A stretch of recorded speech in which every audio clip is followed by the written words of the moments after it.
Good evening, students. Welcome to the session. Have you revised the REIT concept? Yes, any questions in the REIT?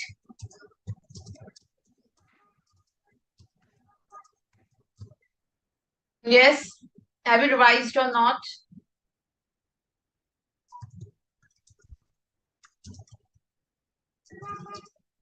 Yes, students, please answer. Have you revised the REIT or not? Securitization Trust, AIF.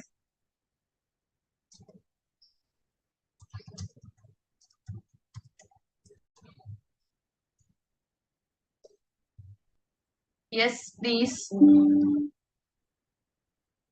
Any questions, any doubt before we move on to the REIT concept and then start solving the question?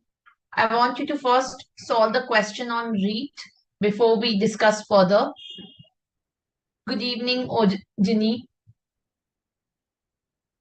Okay, so let's start with a question. I'll just quickly share the module to you so that you can start solving the question and let me know your answers.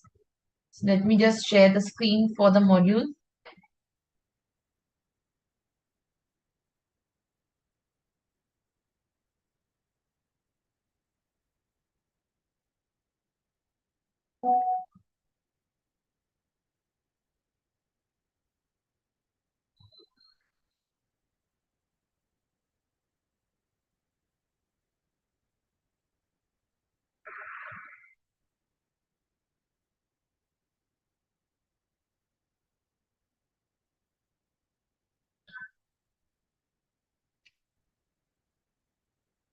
Yes,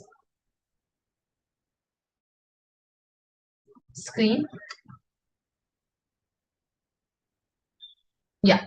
So let's start. A business trust registered under SEBI REIT regulations give the particulars of its income for previous year 24-25. Interest income from Beta Limited. What will be the implication for the interest income, students?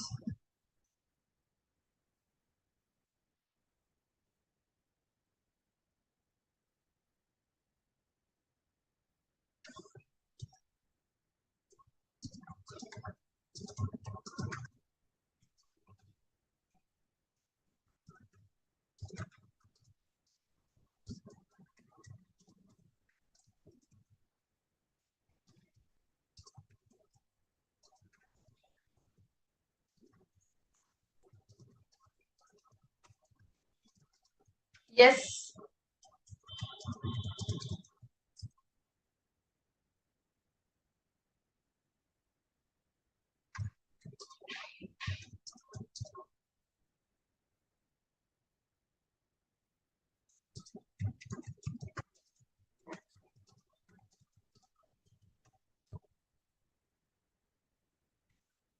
Yes, please.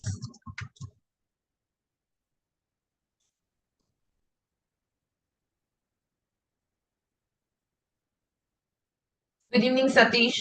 Yes. Please give me the answers faster. Have you revised or you have not revised?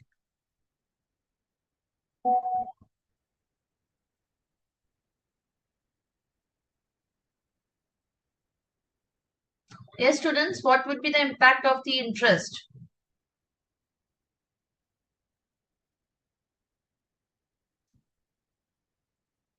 We discussed this entirely that day. I need the answers.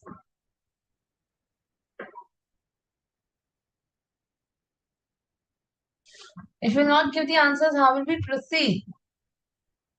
Look at your notebooks.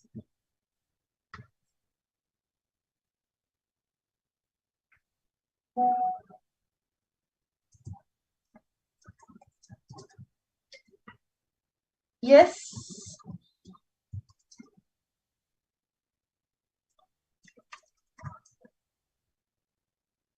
Not taxable, Ginny, in the hands of the trust. Yes. Investor. Whether this will be taxable in the hands of investor.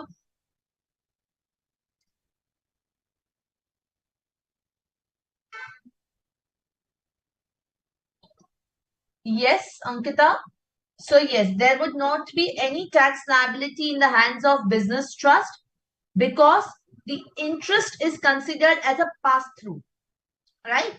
So therefore, under 1023 FC, this will not be taxable in the hands of the trust. And this interest income from the SPV, which is there, will also not be liable for TDS deduction. So therefore, the SPV Beta Limited will not deduct any TDS under 194A. So you have to write this additional point that there will also not be TDS. Only then you will, get the extra score also. Then this income, once it is received by the unit holder, on this, it will be taxable in the hands of unit holder. Are we getting? And the business trust has to deduct the TDS under 194 LBA. 10% on the income distributed to a resident unit holder and 5% on the income distributed to the non-resident unit holder. Yes, Ankita, very good. 194 LBA. So you have to write that, okay, in the examination. You just can't write yes or no, okay? What about the dividend income from Beta?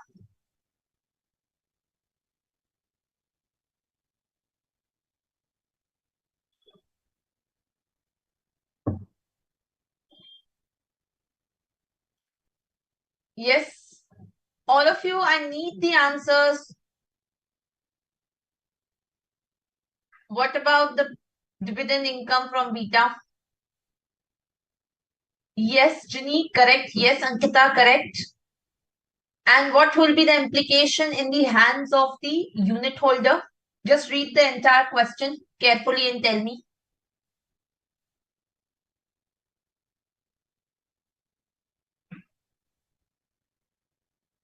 Ankita, taxable hands of unit holder?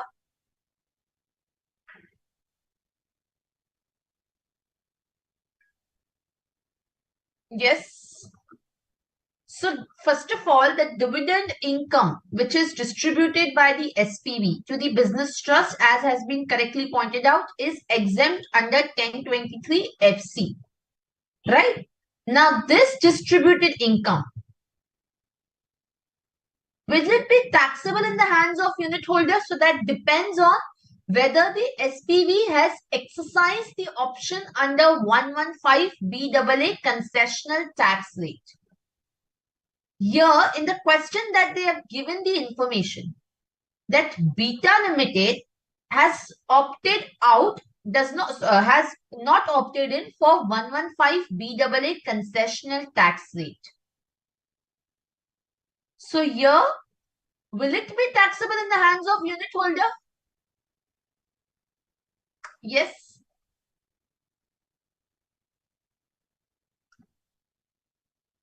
See the chart in the last class, what we have done, and tell me.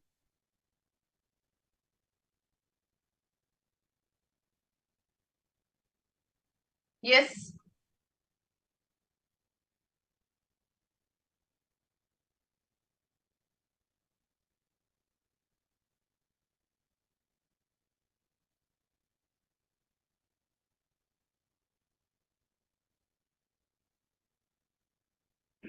One one five BAA is opted, it is taxable.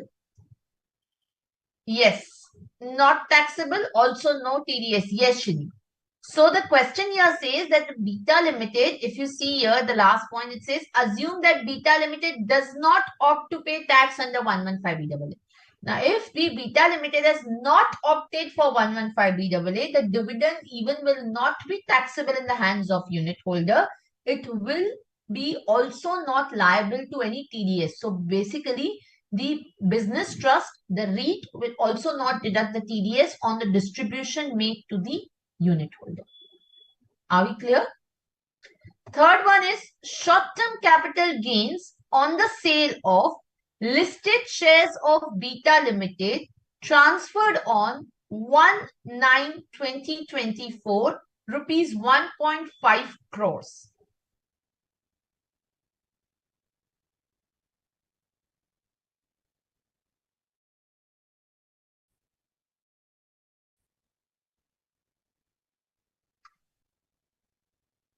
What would be the tax rate, Ankita?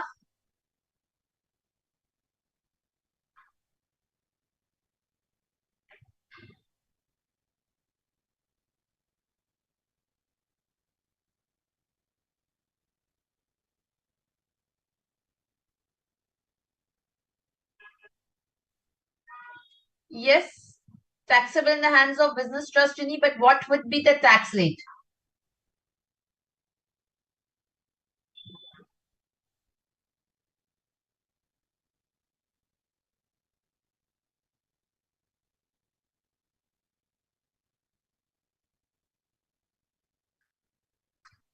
Students, have you not noted down? Tell me honestly, have you not revised and noted down what we have discussed in the last class? Because you are not able to answer it very quickly.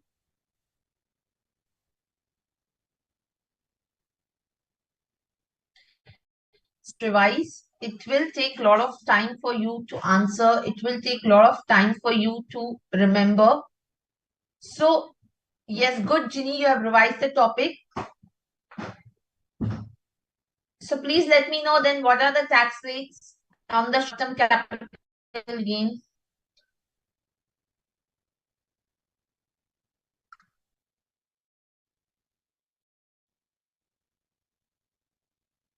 Yes, 20%. Yes. So on the short-term capital gain, this will be taxable in the hands of business trust under 115 UA, and this is a listed share, right? This is a listed share. So 11 UA says what? Subject to 112 and 111A. So this will be taxable under 111A because it's a listed share and the tax liability will be 20%. What would be the implication?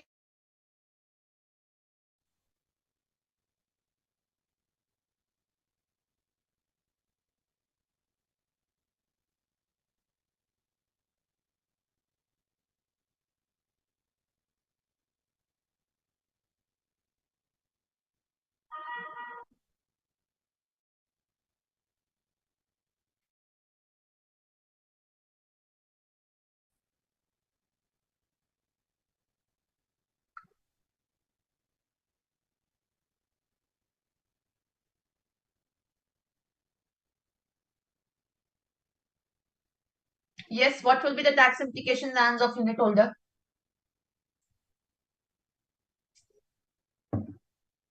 Faster students,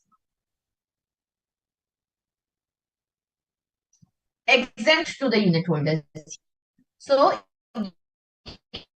in the hands of the unit holder. Clear? Next is voice break हो रही है. Break हो रही है, एक minute.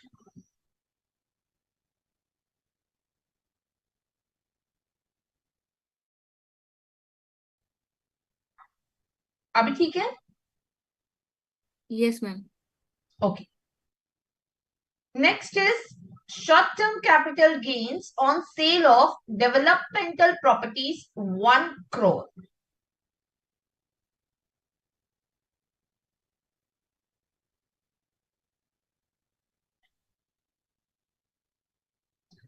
This will be taxable at what rate? Yes, Ankita, right? Yes, Ginny, right? So yes, this shall be taxable in the hands of the business trust, again under 115 UA, and this shall be taxable at what rate? Maximum marginal rate. This shall be taxable at the maximum marginal rate. Yes, and in the hands of unit holder, yes, Ginny, correct. This shall be exempt. This shall remain as exempt. Are we clear? Next one is interest received from investments in unlisted debentures. Yes, Mitali, correct. Of real estate companies, rupees 10 lakhs.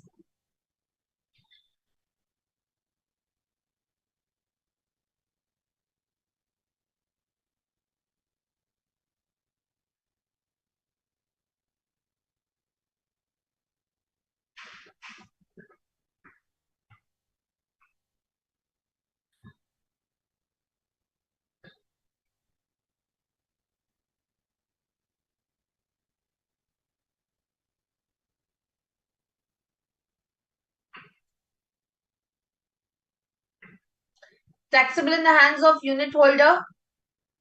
Yes, Ankita. Interest received from investment in unlisted debentures. Whether it will be taxable in the hands of the business trust or unit holders. Ma'am, unit holder. Unit holder? No. Why unit holder?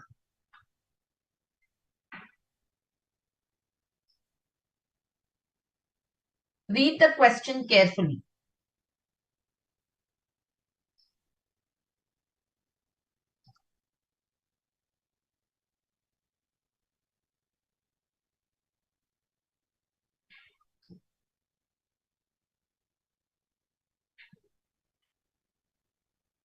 Yes, Ginny, very good.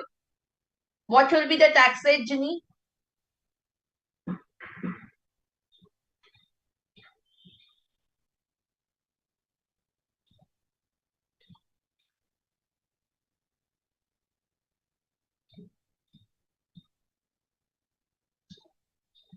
Yes, what shall be the tax rate?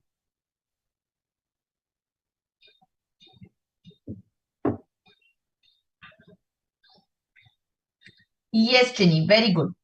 So, this is not the interest received from the SPV. See, interest received from the SPV students has a pass-through status, meaning it shall not be taxable in the hands of unit holder, in the hands of the business trust. It will be taxable in the hands of unit holder. This is interest received from investments in unlisted debentures of real estate company. This is not interest received from SPV.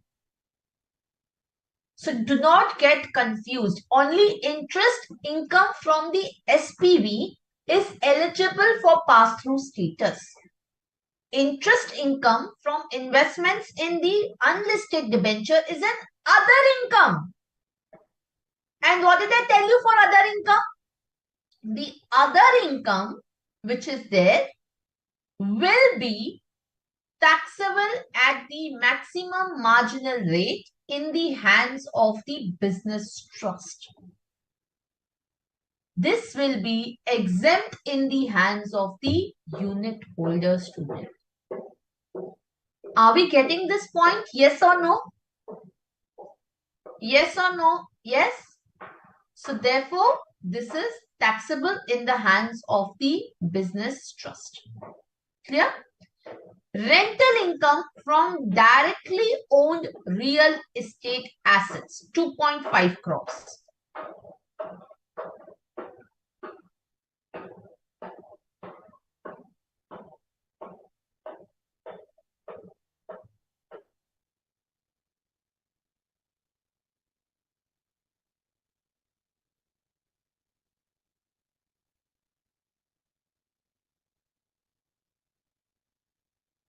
Yes.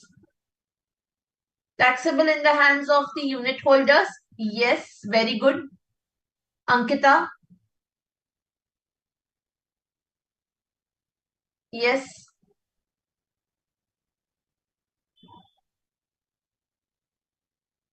Yes, Ginny, correct. Yes, Mitali, right. So, any income of the business trust, which is by way of renting or leasing out of any real estate, is exempt in the hands of the business trust as per section 1023 FCA. And also, the payer would not be required to deduct the TDS while making the payment to the REIT. There is no TDS under 194 Act. Now, this rental income will be taxable in the hands of the unit holder. And yes, Mitali, you have correctly pointed out that there will be the TDS which will be deducted by the business trust at the rate of 10% under 194 LBA if the distribution is to a resident, and at the rates in force if the distribution is to the non-resident. Are we clear? Now this rental income, Ankita, you have correctly pointed out, can be taxable under the head PGBP provided it is rent from which kind of property?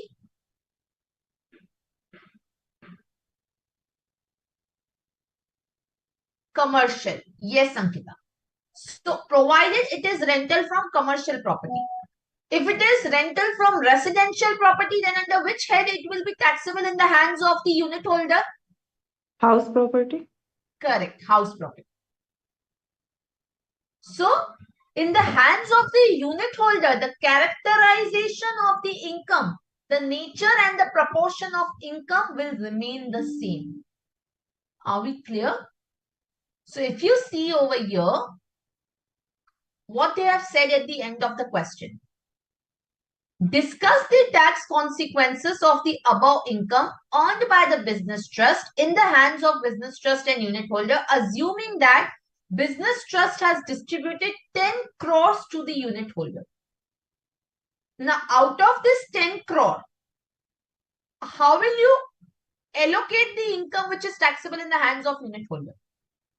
So, the proportion of the rental income, what is the total income of the business trust?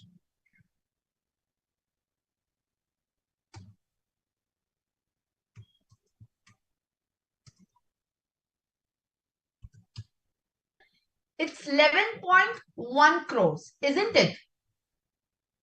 It is 11.1 crores. The total income of the business trust is 11.1 crores, right? Out of 11.1 crores into 2.5 crores. So 10 crore into 2.5 divided by 11.5. In that ratio only, the rental income will be put under the head PGBP. If it is rental from commercial assets, it will be under house property. If it is rental from the residential assets. Are we clear? Similarly, 10 crore into 4 divided by 11.1 crore interest income will be taxable under which head?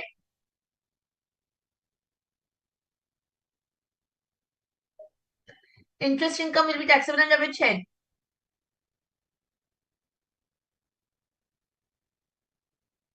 Not PGBP. Interest will be taxable under PGBP. It will be taxable under income from other sources, isn't it? Yes, ma'am. Yeah, it's not. I have kept it due to the business exigency. This is the interest earned from SPV. This will be going under income from other source. Are we clear? Yes or no? So the characterization would remain same in the hands of the unit holder. Is this particular question clear? Any questions, any doubt with respect to this? Ma'am Yes. Question का जो answer है जो अभी यानी आपके ये दिख रहा है स्क्रीन पे थोड़ा नीचे, हाँ. तो ये यानी इतना ऐसे डिटेल में लिखना होगा आंसर Yes. अगर ऐसा क्वेश्चन आता है तो? Yes. See, as I said, in the exams, it is very, very, very important to make your presentation as detailed as possible. But at the end of it, you should have to make a note that you are not losing out on your time also. ऐसा नहीं होना चाहिए कि भाई आप लिखते जा रहे हो एक ही क्वेश्चन एंड आप एग्जाम में 3 ही क्वेश्चन अटेम्प्ट कर पाए. It is important to attempt all the questions in examination rather than attempting just 5. Yes, ma'am. Right? Because at least if you have written something, you will fetch at least some marks. So you have to be careful of the time that you are allocating, and that's the reason why the practice becomes essentially important. You have to write in this detailed manner. The more detail you write, do not assume that the examiner knows. The examiner knows, but he's there to check your knowledge. If you write well, for example, there were students who were giving the points ki TDS itna hona chahiye.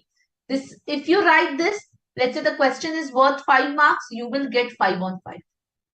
If you do not write these points, he's checking bundle of papers. He will say, Ankita has written, Mitali has, let's say, not written, or Jani has, let's say, not written. They will know that, okay, this student is knowing, but the others are not knowing. I'll give 5 to Ankita, I'll not give 5 to others. I'll give maybe, let's say, 4 or 3. and you know there is a difference between passing at 39 and 40. That 1 mark can make a huge difference, isn't it? So therefore you have to be careful. For example, you have to mention specifically. Now in this question, if you see, there's no mention about the characterization of income. If you write about the characterization of income, the examiner will be happy that, okay, she's knowing. So you are writing a paper of final level. Once you clear this exam, you will be a chartered accountant. So there is a big, a hurdle between from you becoming chartered accountant at this stage. So they are going to check paper in that from that perspective, that whether she is or he is ready to become a chartered accountant. So you have to mention the answers like that. Clear? Ma'am इसको अपने table form में भी कर सकते हैं ना, taxable to business trust and to the unit holders. Yes. Okay, thank you ma'am. Okay. Any other questions, students? Ma'am, if we forget subsection, then section also write, or we have to not write anything? See, if you forget, it's fine because it is humanly not possible to remember all the sections. But if you can remember, nothing like it. So if you forget, don't write a wrong section. Just leave it. If you are not sure, just leave it. But in case you are knowing about it, then you can of course quote it.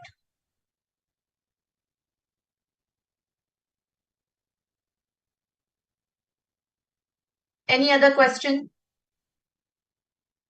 Okay.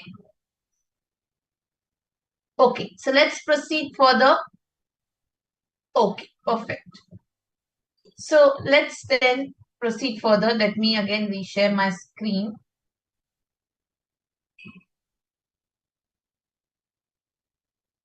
Yes. Now, next point under the read is, one second. Give me a minute.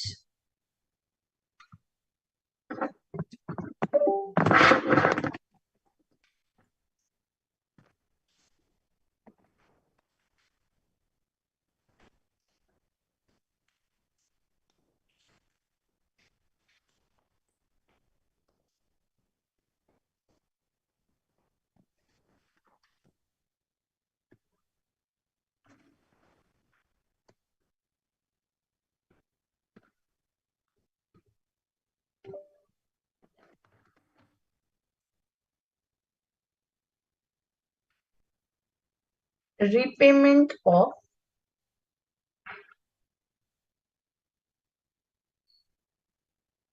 capital.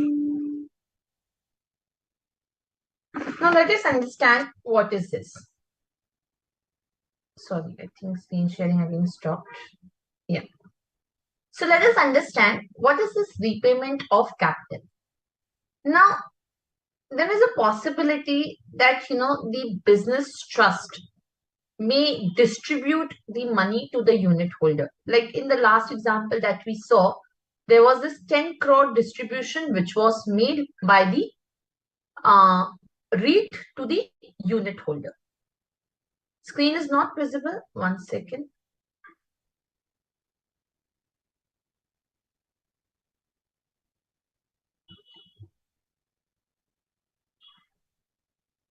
Now is it visible?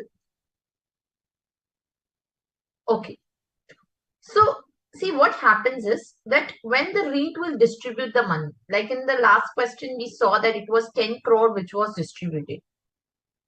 So in that case, what REITs were doing is they were distributing the money to the shareholders or the unit holders, which were not in the nature of dividend, which were not in the nature of interest, which were not even in the nature of any of the taxable items.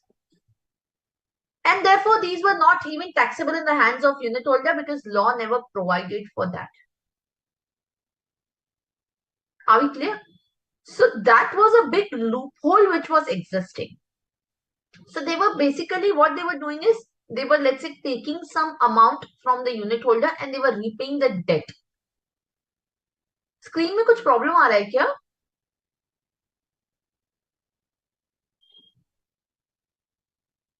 Ma'am आप लिख रहे हो वो दिख नहीं रहा. मैंने कुछ लिखा ही नहीं है. Then it's okay, ma'am. We are able to see You're everything. able to see because I got one comment. Black screen आ रहा है. Black नहीं है ना? No, ma'am. Okay. मैम पहले था अभी नहीं है. Okay. Perfect. So, yeah. Basically, let's say the unit holder has given certain debt and उसे repay करने के लिए this distribution is being made to repay that debt. Now, this particular loophole was realized by the ministry and therefore they made this amendment in the Finance Act 2023. So what did they say is that any sum paid by the REIT to the unit holder as repayment of debt or redemption of unit held by unit holder, this will be specifically chargeable under the head income from other sources. So any distribution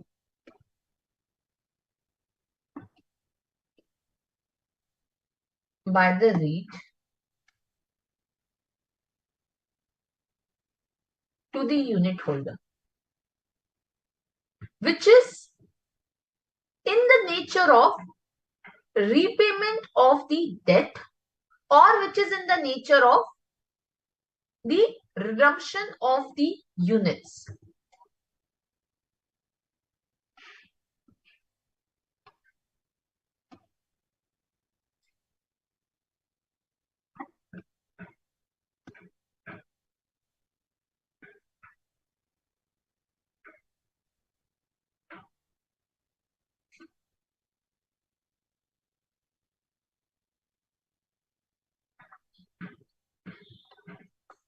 This shall be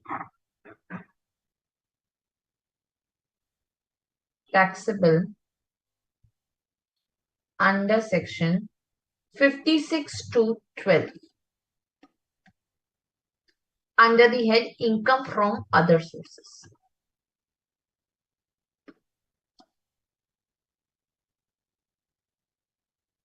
So basically, what the language they use is that distribution of any sum to the unit holder other than what are the sums which are chargeable in the hands of unit holder?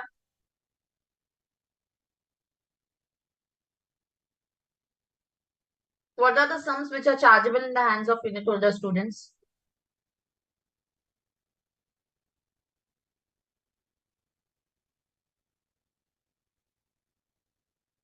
Yes.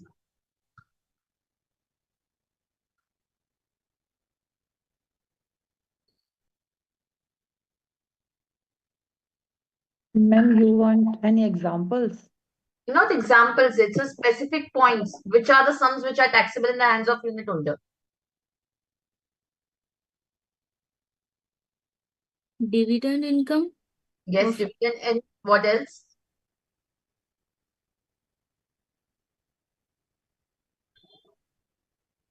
What else is there beyond dividend?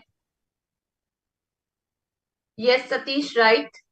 Interest received from SPV to the Correct. Correct. So let's write down dividend,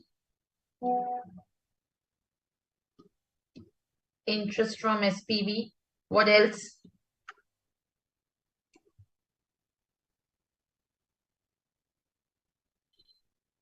Yes, Satish, rental income, correct. All right. So if it is in the nature of these income, it will not be taxable under 56 to 12 because these are any which ways taxable under section 115. Which section is this? 115 what?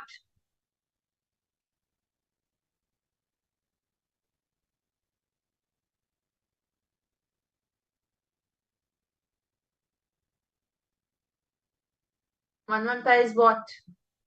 UA. Correct, Ankita. So see, this is how you will start revising. So 115 UA. And any sum which is chargeable in the hands of business trust under section 115 UA. So what basically they are trying to say, if there is distribution of any sum to unit holder other than what is chargeable in the hands of unit holder already under 115 UA, or it is chargeable in the hands of business trust already under 115 UA, right? So other than that, if there is any sum which is not chargeable, that shall be taxable under 56(2)(12) under the head income from other sources. Are we clear? Is this point clear or not? Yes or no? Ma'am, here you say that repayment of capital. So the cost of that capital is reduced or not? Correct, correct. Very good question. We will come on that point. So now coming to the point of the taxability under 115 UA. How will we tax this income under 115 UA is very, very important. So 115 UA gives us a formula to tax this. What does 115 UA says is, it says that it will be A minus B minus C. So basically what will be my formula is A minus B minus C. So not 115 UA, 56(2)(12). Now what is A? A is basically going to be my amount received from the business trust, which is other than these above amounts that I have written. Right? So amount received from the business trust, which is other than these particular amounts which are there. Are we getting this point? So basically, other than dividend, interest, any other amount which is taxable in the hands of the business trust. So A is the aggregate of all the distributions made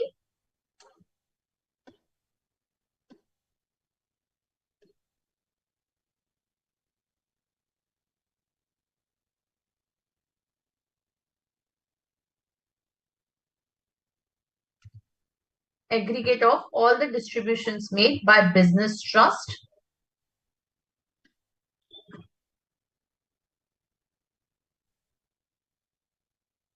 to the unit holder, other than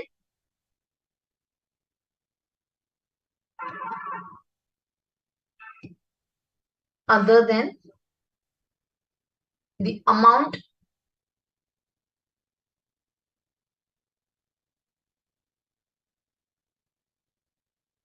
of interest, dividend, rent, or any amount chargeable to tax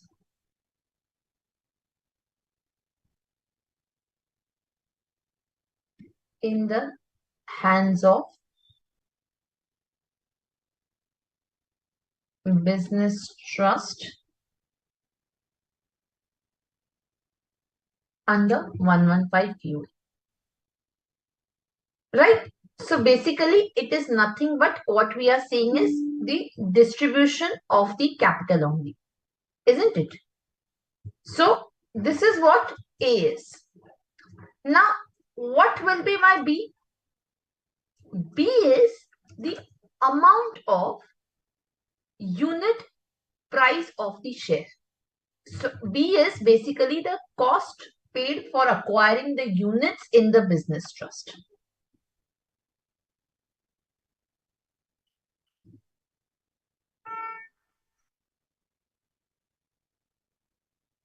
So you are allowed to reduce the cost from the A, which is the receipt of these amounts.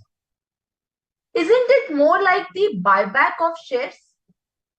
Do you remember buyback of shares, how it was taxed earlier when there was buyback tax which was applicable? Can you please say again, ma'am, about buyback? Yes. So if you remember, there was this buyback tax which was there till 1st of October, Yes, ma'am. right?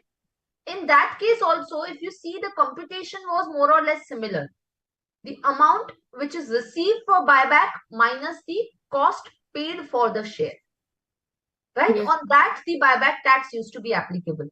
This is also very similar to that, isn't it? Because this is also nothing but the amount paid for the repayment of capital or for the redemption of the unit. Are we getting this point? Yes, ma'am. So it is very, very similar because again, it's of the same nature. Buyback of shares is again for the company. This is for the trust. So it's of the same kind only, isn't it? So therefore, they have given a similar set of formula. Although now for the buyback, if you see, we have a separate provision. Now the amounts received for the buyback are considered as deemed dividend under 220F, 222F. And the cost which is there is allowed only when you have a capital gain. So cost is allowed as a long-term or short-term capital loss, which can be only set off against when you have a long-term or short-term capital. So this year onwards, they have changed the taxation of buyback. But till now, it was more or less same, right? Then what is C?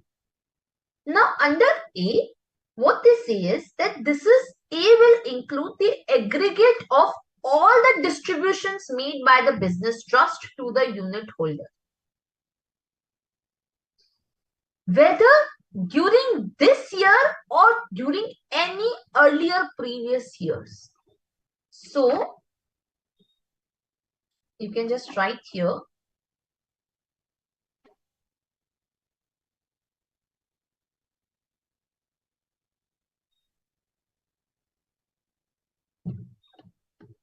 This is the aggregate of all the distributions over the period of years.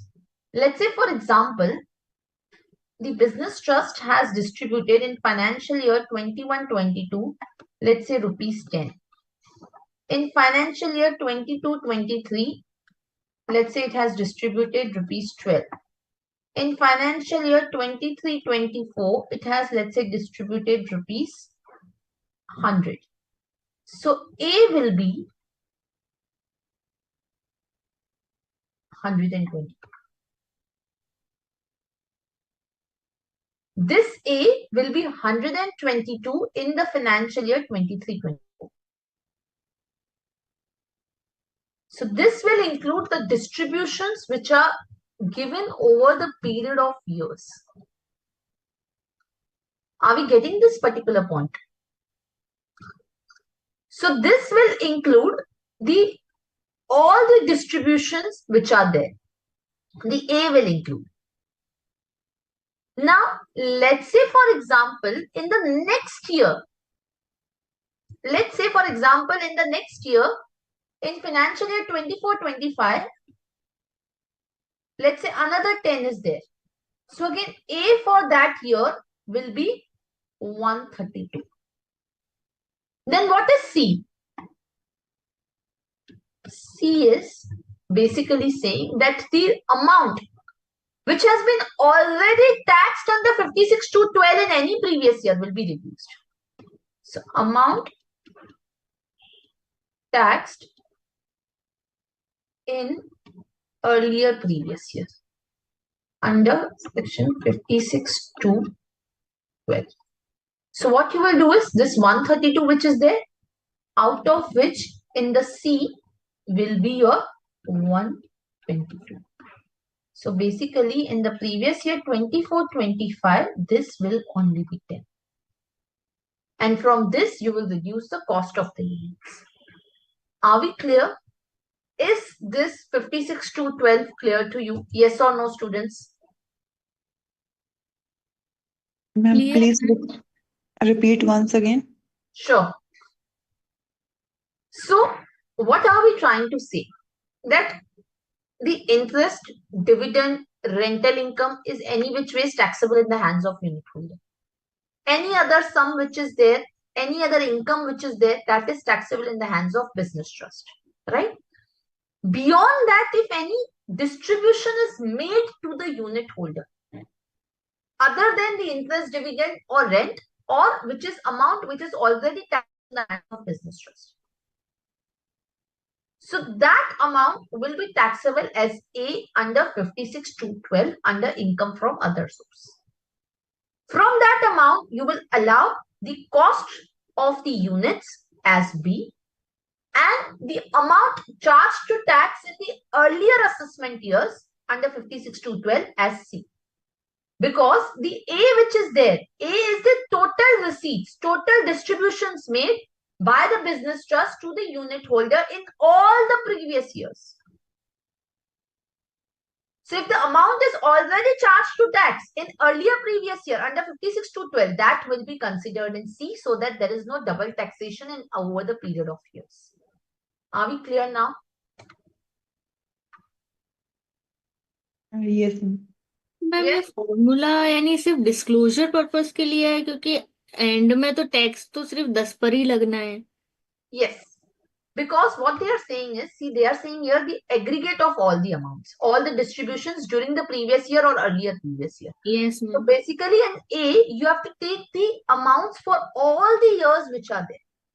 The distributions which are other than in the nature of interest, dividend, rental or any amount charged to tax in the business trust. Yes, ma'am. So if मेरा 23-24 में let's say already मैंने 56(2)(12) में tax किया था, अब मैं फिर से लूंगी A में, लेकिन I will also reduce it in C. And B में we have to reduce the cost of the units. So let's say cost of the units would have been, let's say, ₹5. So I will have reduced ₹5 as B. So under this, my total liability will be 5. Are we clear? Yes or no? Yes, ma'am. Clear. Any other question? Any other doubt? Can we here get the losses? So let's say if my B was ₹12,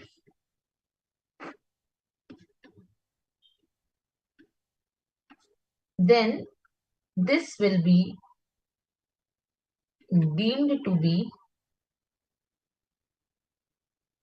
0. If A minus B minus C is loss, 56(2)(12) will be 0. So there will not be any loss allowed under 56(2)(12). Are we clear about this point? Yes or no? Yes or no? Yes, ma'am. Clear. Okay. Now, one more important point which we have to understand over here is, again, there is some implication under the head capital gain over here. Now, what is the implication under the head capital gain? Now, understand this very, very carefully. Section 48, anybody remembers what was it? 48. What was 48? Mode of computation. Mode of computation. Yes. I'll take you back to 48. ये कुछ याद आ रहा है? हमने यहाँ लिखा था this particular point.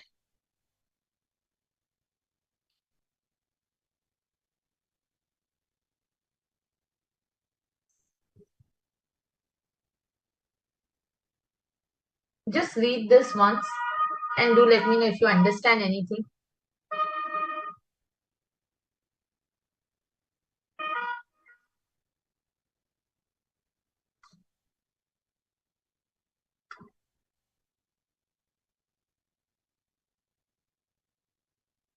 Are we able to understand anything out of this?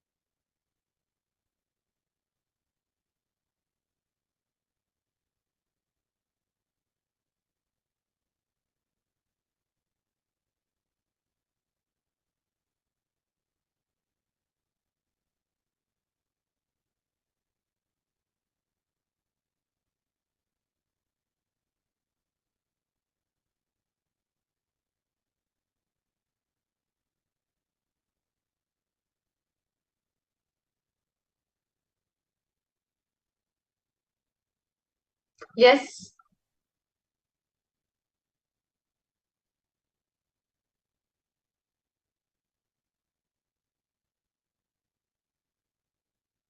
Any understanding of this?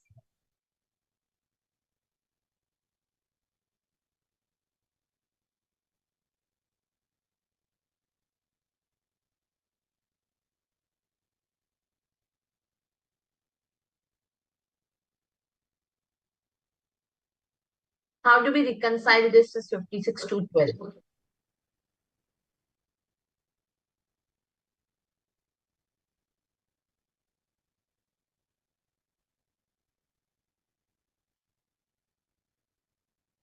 No, we are not able to understand anything? Yes or no? At least give me the answers.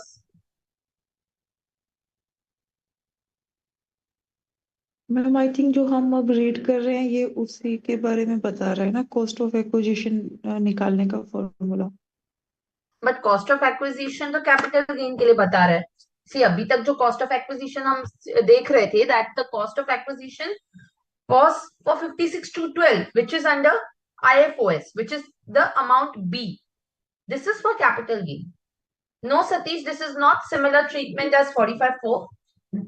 Let me explain. So listen this very, very carefully. I'm just trying to copy paste this point in the... Let me see if I can copy this.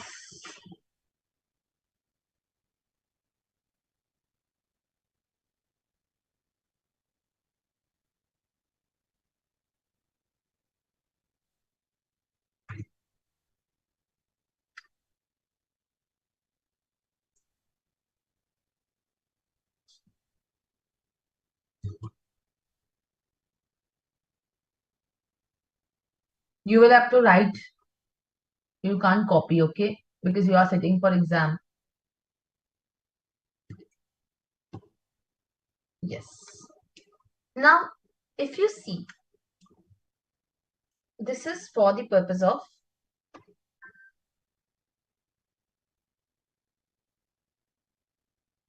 capital gain. Okay. Now, what they are trying to say is, understand this very, very carefully.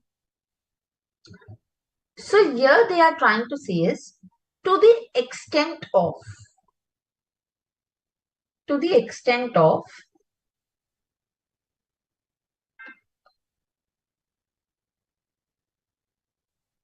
the price or the cost of the units of the business trust. So distributions by the business trust to the unit holder to the extent of the price or the cost of the units of the business trust. Right? Under the head capital gain, we will reduce the distributions from the cost of the units. And under the income from other sources, there will not be any implication.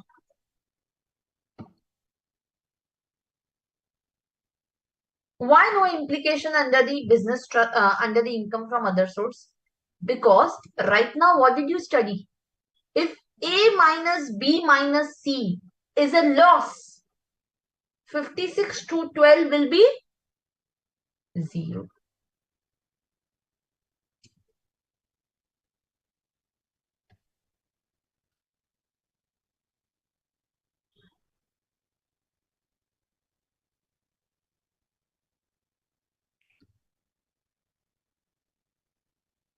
To the extent of, so over and above the cost of units of the business trust, there will be no effect on the cost of acquisition in the capital gain. Year 56 to 12 will apply. अभी कुछ समझ आया?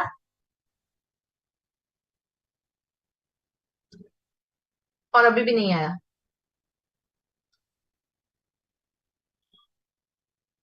Ma'am इसकी cost को हम capital gain की cost में consider नहीं करेंगे. Yes. So what they are saying is, see, let's take an example. Let's say the cost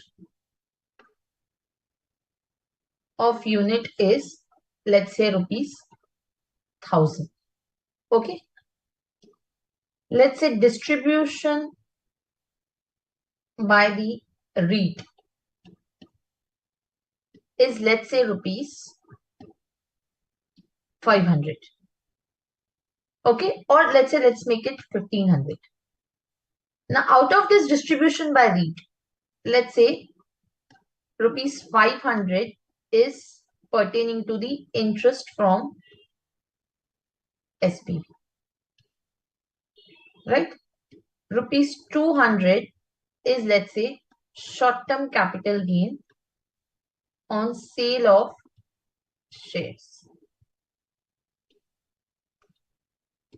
Rupees 100 is, let's say, other income. In this case, how much is the distribution that you will take as A?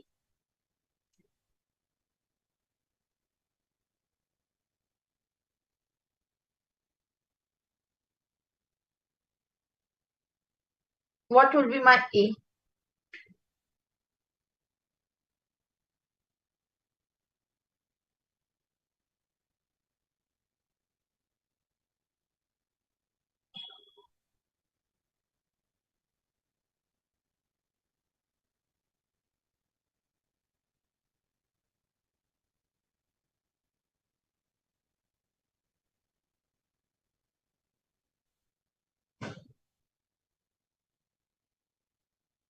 Ma'am, 2300. How 2300? And these three amounts are part of 1500, no? Yes. These three amounts are part of 1500. So what will be my A?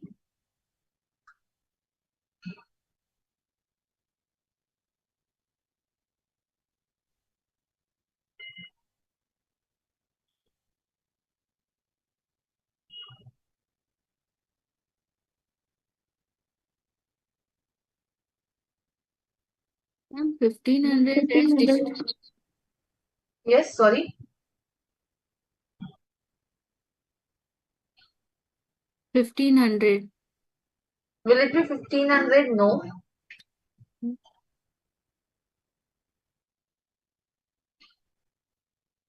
1400, Satish? No. 700, Ankita?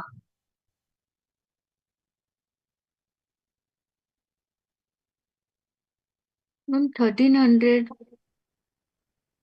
No, not 1300. As AAA1 is exempt for the unit holders, no? 111A is exempt for the unit holder, yes. But it will not be 1300. It will not be even 700. Ma'am, 1000. It's 1000. Now, see. A is what? Any distribution other than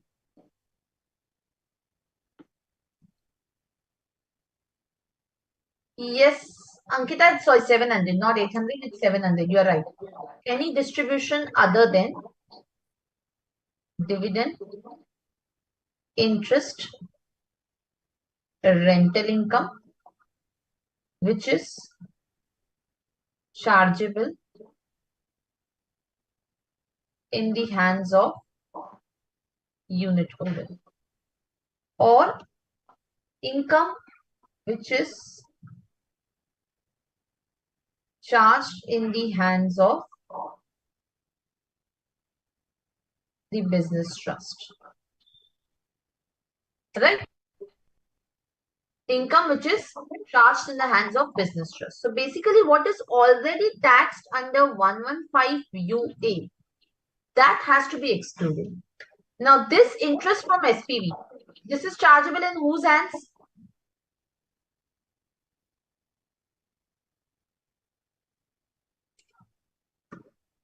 Interest from SPV is chargeable in whose hands?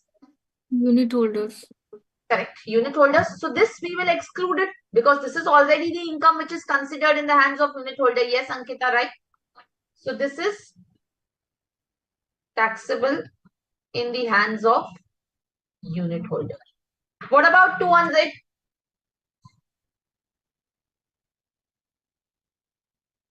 Exempt for unit holders. Yes, but this is also taxable in the hands of REIT. Yes. Yes, Correct? yes, ma'am. So even this will be not included because A excludes not only the amount which is taxed in the hands of unit holder, but also in the hands of the business trust. Because logic of A is that amount which has gone untaxed, either in the hands of unit holder or business trust, is what we are trying to capture under A. What about 100 other income? Taxable in the hand of REIT. Correct. Again at the MMR, right? Yes, ma'am. So even this will get excluded. So here it will be 1500 minus 500 minus 200 minus 100. So A will be 700. Right? What is my B?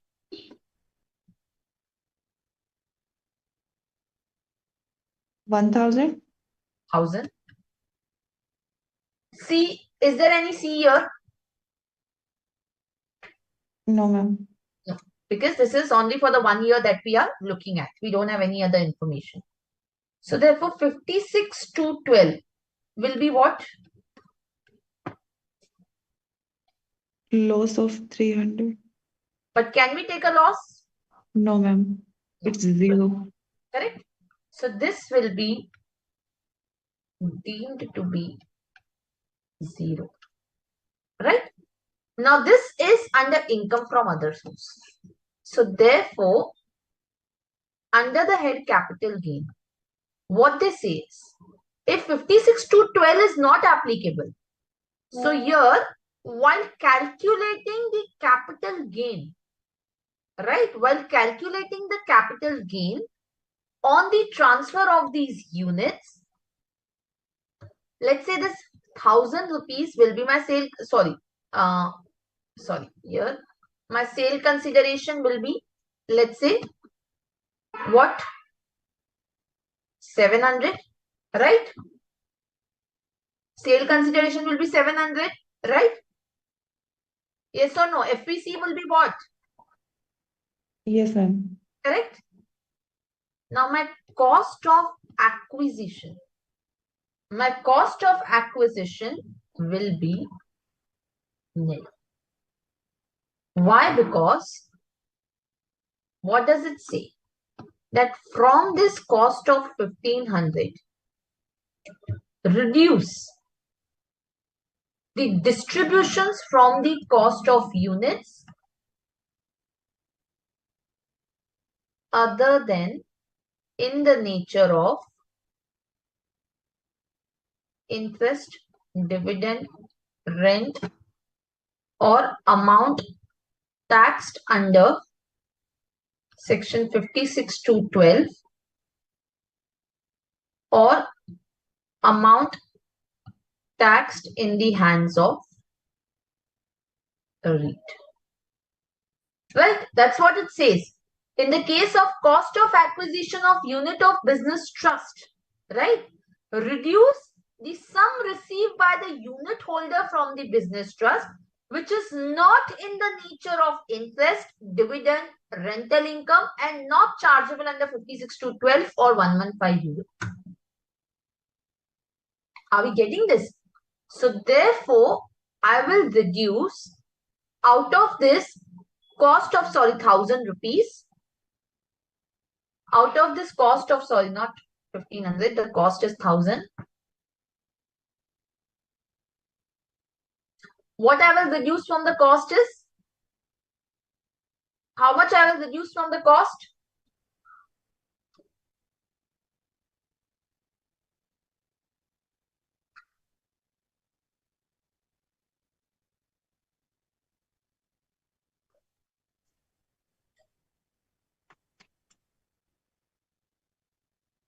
$800. 800, correct.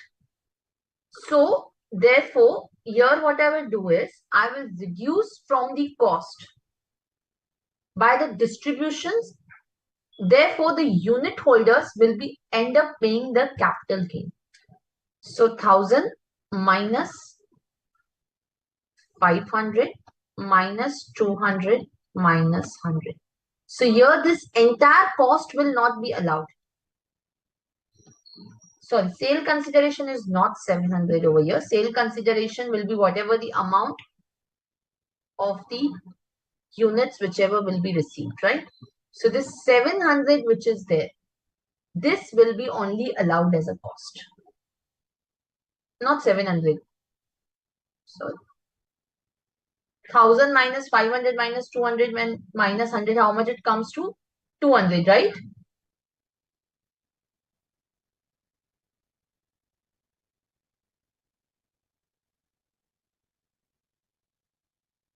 Right? So only 200 will be allowed as the cost. Balance, it will be taxable as capital. Are we clear about this? Yes or no? In Ma'am, case, just repeat it once yeah, again. I will repeat it. Let me just take another example and then we'll repeat it. Now, if let's say, for example, my distribution would have been, instead of 1500, let's say my distribution was, let's make it to 2000.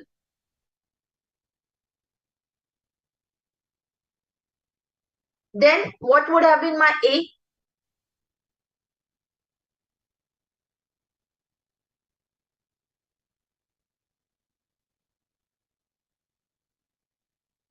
Ma'am, 1200. Correct. So 2000 minus 500 minus 200 minus 100. This comes to 1200. What have been my B? 1000 same. C is 0. So 56 to 12 would be how much? 200. 200. In this case, here my sale consideration minus cost of acquisition. Here will I reduce something?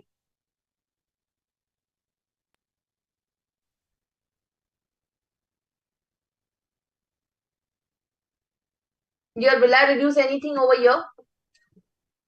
And same 500, 200 and no? I will not reduce anything. Because what they say is, in the case of cost of acquisition of business trust, you reduce the sum received by the unit holder from the business trust, which is not in the nature of interest, dividend, rental income amount not chargeable under section 56(2)(12) or 115 UA. Is there any amount like that? We are already taxing under 56(2)(12), right? So therefore, we will not reduce anything from the cost over here. So basically, if the amount is taxable under 56(2)(12), nothing to be reduced from the cost of acquisition. Are we getting this point? Yes or no? Yes or no? This ma'am is, last वाला एक बार yeah, it's a mistake. Yeah, right. One second. This will be 1000 minus 700, this amount, which excludes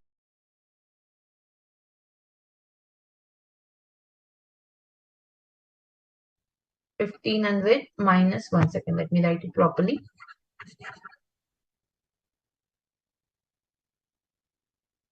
Minus 500 minus 200 minus 100.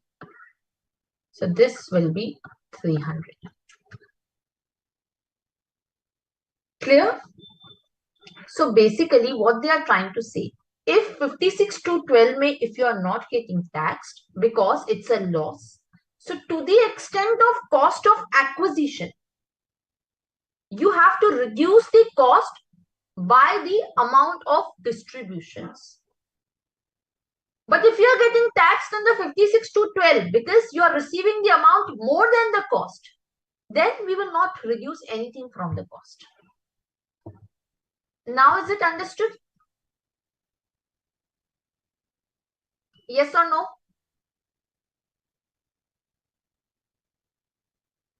Ma'am, please repeat the last line you have told. Ma'am but हमने जो ये हम जो calculation कर रहे हैं, जो ये 500 200 इस पे हम ऑलरेडी टैक्स दे ये टैक्सेबल है तो है in the hand of unit holder. Why we say that it's. See, again, let me explain. This is little becoming confusing for you.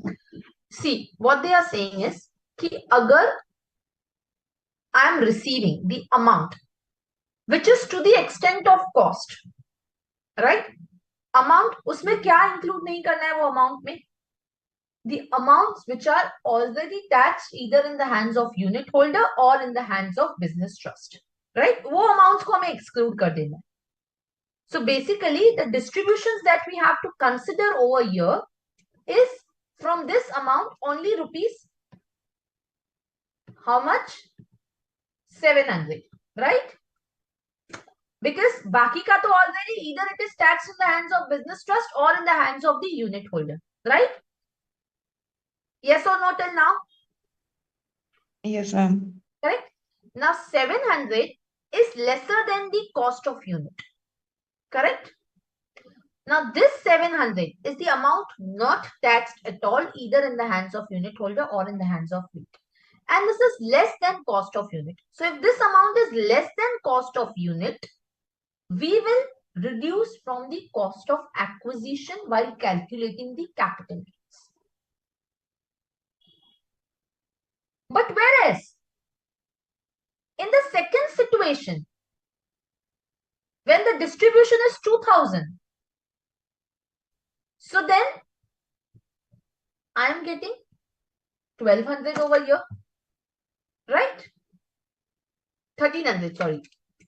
2000 minus 700. Now this is more than the cost of unit. 1200 or 1300? It's 1200. 1200. So this is more than the cost of unit, right? So I will tax under 56 to 12 and I will not reduce anything from cost. So it's either or situation. So what they are trying to say is if the distribution other than amounts taxed in the hands of business trust or unit holder is less than the cost of acquisition, then in that case reduce from the cost of acquisition of units under section 48 in capital gain. If it is more, that is, if this amount, if distribution is greater than the cost of acquisition, then in that case 56 to 12, which is A minus B minus C. I hope now it clarifies. Yes or no? Yes. All of you, is this now clear?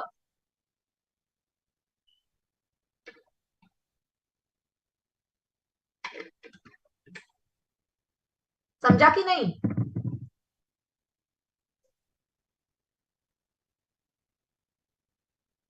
Yes, students.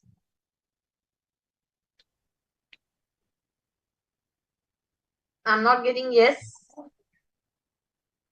Yes, Manish. Okay. Yes. Ma'am जो part आपने अभी capital gain में से अभी आपने यहाँ पे copy paste किया, उस पार्ट का वो जो एंड लिखा हुआ है, उस एंड का मीनिंग आप एक बार बता देंगे कि ये एंड यानी यूनिट ऑफ ट्रस्ट से जुड़ा हुआ है या फिर ये जो माइनस किया है उससे जुड़ा हुआ है? माइनस किया हुआ है उससे. So what they are saying is कि in the case of cost of acquisition of business trust, you reduce the amount which is sum received by the unit holder, which is not in the nature of interest, dividend, rental income, and also not charged under 56(2)(12) or in the hands of the business trust. So basically, you have to reduce the distribution amount, the amount which is distributed to the unit holder, which is not at all taxed either in the hands of the unit holder or in the hands of the business trust. Yes, ma'am, clear. Are we clear? Yes, ma'am. Everybody, is this particular point distributions clear? Yes. Is this particularly clear or not? Yes or no?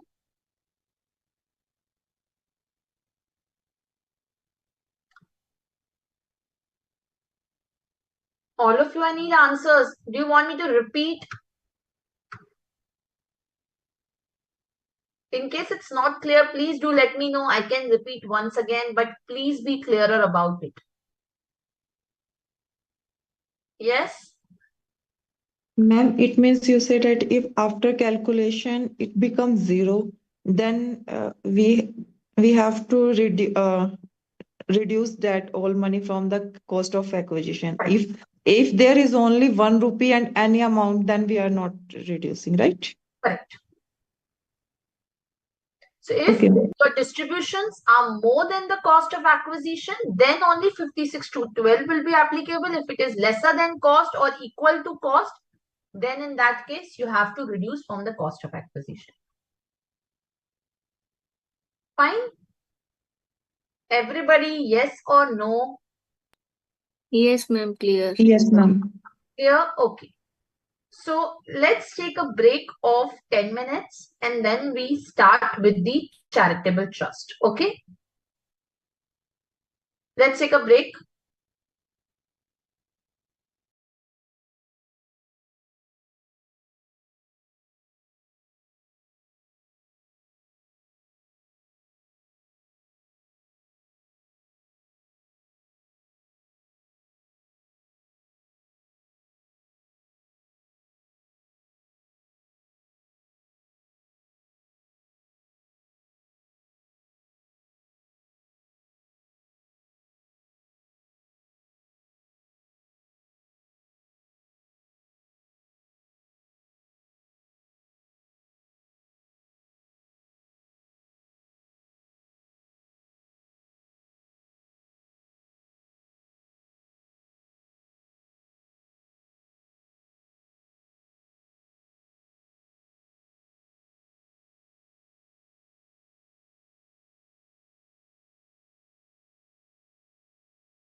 which is not taxable both in the hands of unit holder and business trust. By doing this, we avoid double non-taxation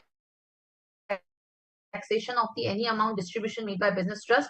Yes, your understanding is absolutely correct, 100% correct. Okay, students, so let's proceed now with the next topic, which is charitable trust.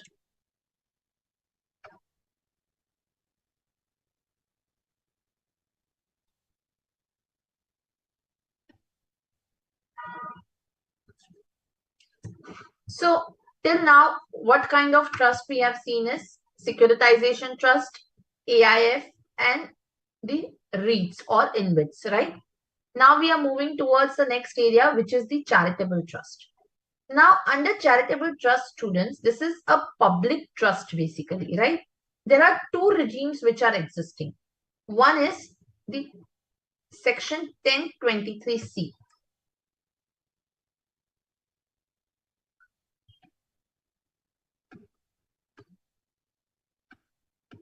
Which is, we call it as first regime. And second is Section 12, which is the second regime. Right? Now, the first regime which is there, this particular regime is only applicable up till this year. From the next year onwards, we will directly be going towards the second regime, because this Finance Act 2020-24 realized, the ministry realized that, both of them were just parallelly operating. And what they used to, do it, they used to make amendment in one regime, then they used to forget in introducing the amendment in the other regime. So there was always, kind of disparity between the two. So now they have said that we'll just, do away with the first regime, and now everything will be combined within the Section 11 to Section 13 itself. Okay. So maybe we can just put this as Section 11 to Section 13 instead of just writing 12. Okay. So this year, the ministry realized that more or less everything was similar between the two. Therefore, they have discontinued the approval under the first regime. Are we clear? So, till the time of 1st October 2024, if any approval or if any application for approval which has been made before 1st October 2024, right? Those trusts will still be continued to be governed by 1023C. So the applications which are made after 1st October 2024, for that only the second regime will be available. Are we clear? Yes or no?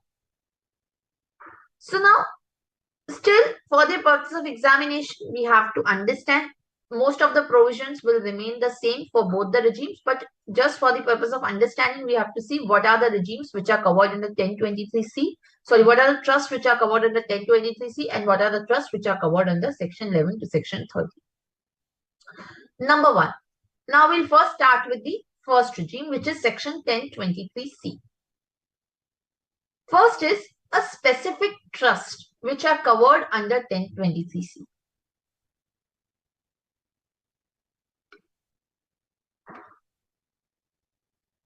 Certain trusts are specifically covered within the regime of Section 1023C. Basically, these are the trusts which are listed under 1023C to be covered by the exemption of Section 1023C. So there are multiple such kind of trusts which are existing under 1023C, which are the specific mention, which find the specific mention under this section. Secondly, are the educational institutions and the medical institutions.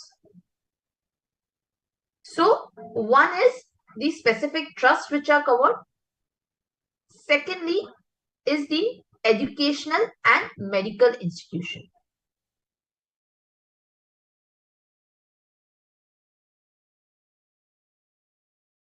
Which are covered basically over here.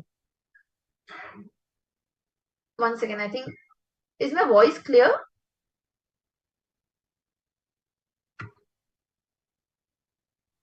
Yes or Yes, no? ma'am. Yes, ma'am. Okay. Yes, okay. So, what are these educational institutions which are there and medical institutions that we are talking about? So, education institution which are existing solely for the educational purposes.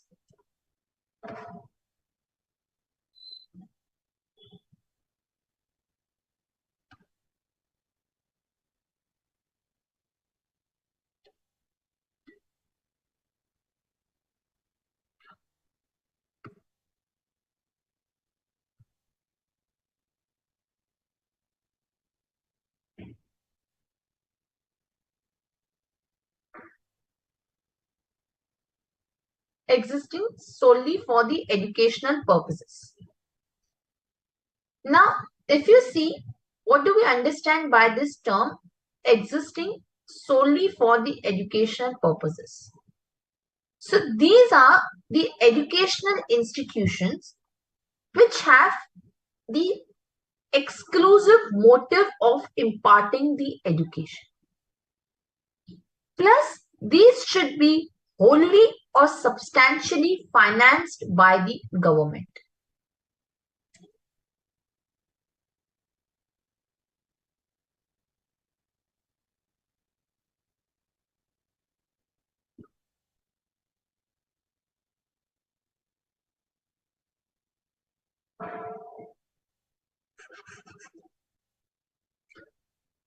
So, let us take an illustration. What do we mean by existing solely for the purpose of education? As I said, it means that you are into the business of the education. You are not into any other business. Which means what? That you are basically imparting the education itself. So education should be your sole objective. It should be the important objective of your entity or the trust, right? So if, let's say, for example, does this mean that if this 1023 says that I have to engage solely in education, meaning that I cannot have any objects which are not related to education? So, with respect to that, the Supreme Court in New Noble Educational Society case, Supreme Court in New Noble Educational Society case,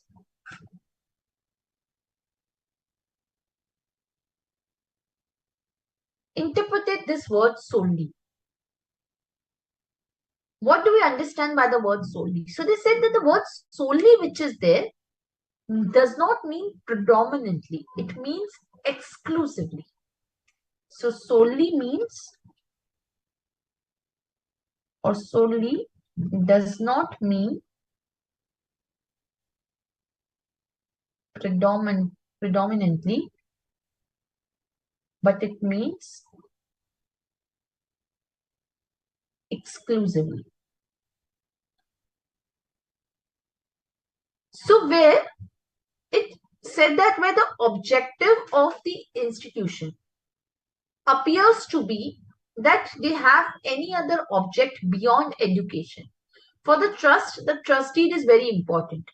From the trust deed, you have to identify what is the objective of the institution.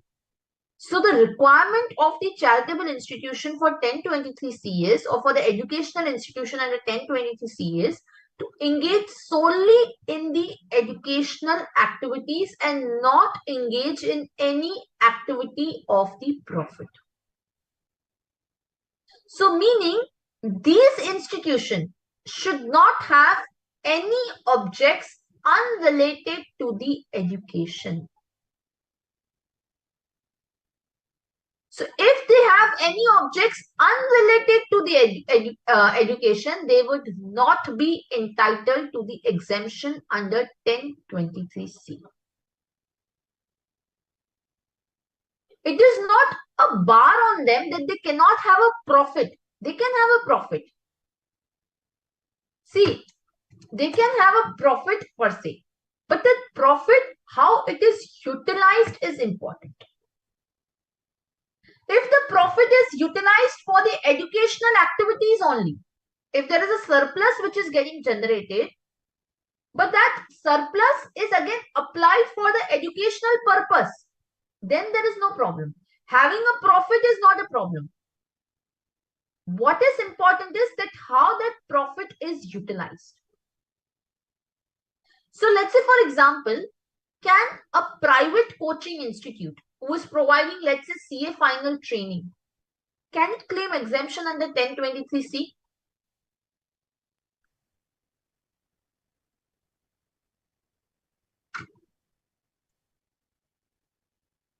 Ma'am, it's depend if profit is used for distribution to owner or again utilized in education. Yeah, see, that is also important, but beyond that, you have to also see the intention of those institutes.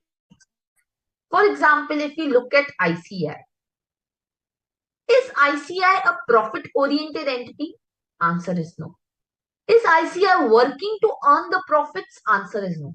But when you compare it with a coaching institute, the coaching institutes are working to earn the profits, right?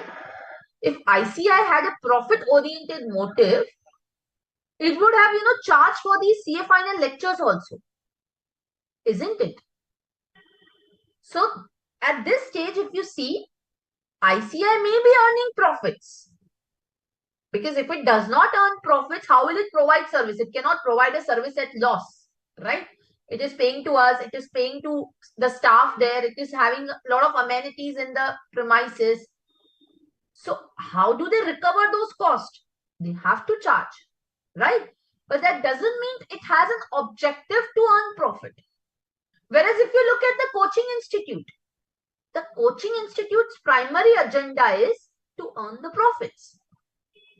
So the coaching institutes, even though they are solely into education, but they will not be entitled to approval under 1023C. Whereas ICAI, even if it will earn the surplus,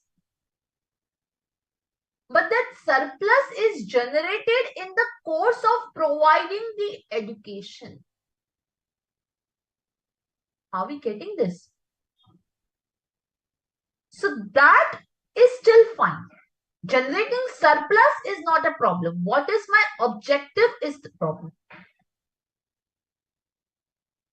Are we clear?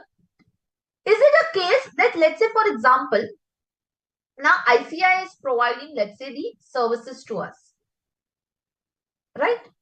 Let's say, for example, it is providing, let's say, it is earning from the sale of books. Now, that is an incidental income to them. Or it is also earning from operation of libraries, right? So that is an incidental income. Now, whether that incidental income will also qualify?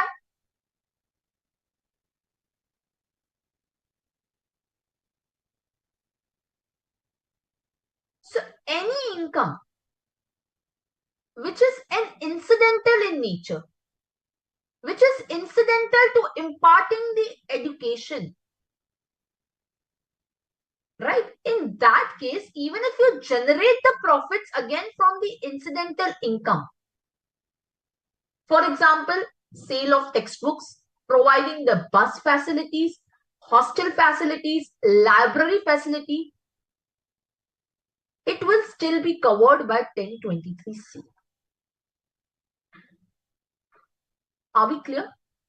It will still be covered by 1023C. There will not be any problem. But where, let's say, for example, ICAI is, let's say, letting out its premises to a third institution to conduct their meetings there, will it be entitled to 1023C?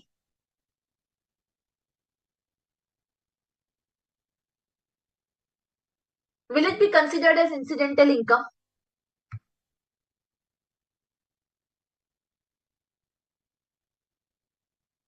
Yes or no? No, ma'am. No, right? So that is not an incidental income. So that will not be entitled to 1023C. So you can just write over here, if the objective of the institution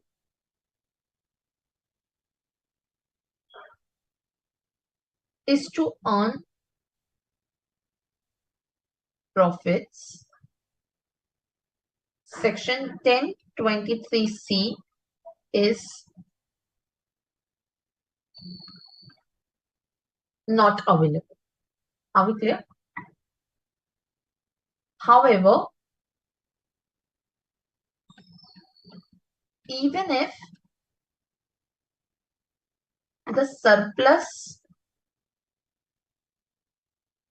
or you can just write like this, one second.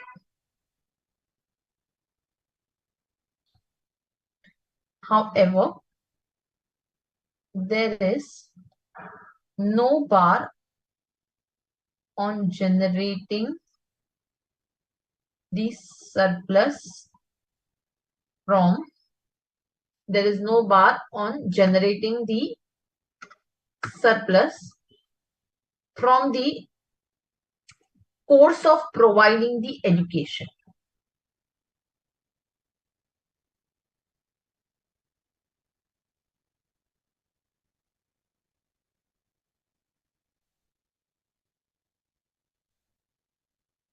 If the same is utilized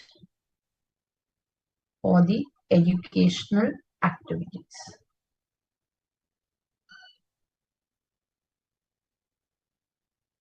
Right? If the institution earns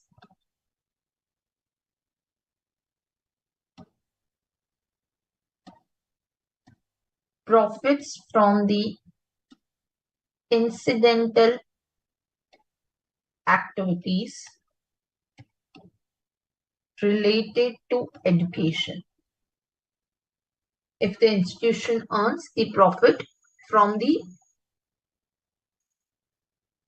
activities which are related to the education. Example, sale of books, the income from bus facilities, hostels, right?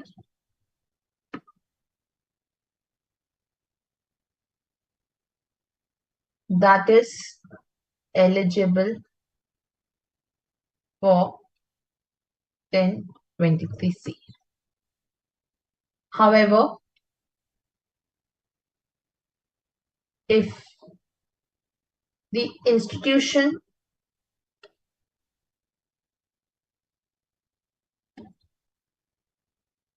provides the facilities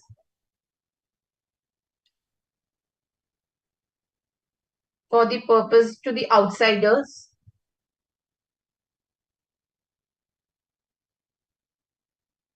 same shall not be characterized as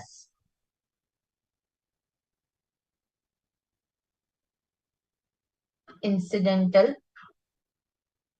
to the object of education, of imparting the education.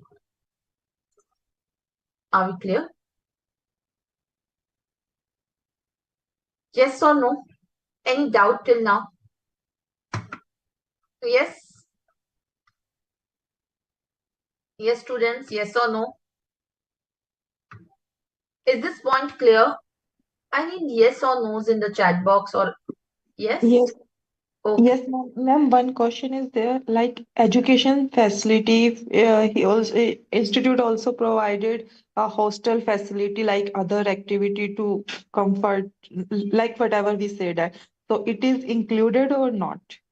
Yes, it is included because it is again incidental to the main object. And ma'am, here education activity is defined, what we call to education. No, it's not defined. But again, we are moving towards the next question where again it is important to understand what is the education. So in one of the case, the question before the court was whether the educational activities or whether the education in relation to the section 1023 C exemption which is there would also include the diplomas or certificate courses because education is not defined. So whether it will also include the diplomas or certificate courses, right? So again, Supreme Court in, you can write down,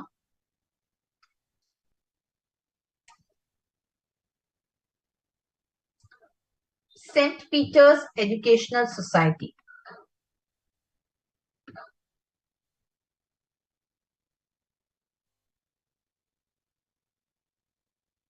Supreme Court in St. Peter's Educational Society has held that even the diplomas and certificate courses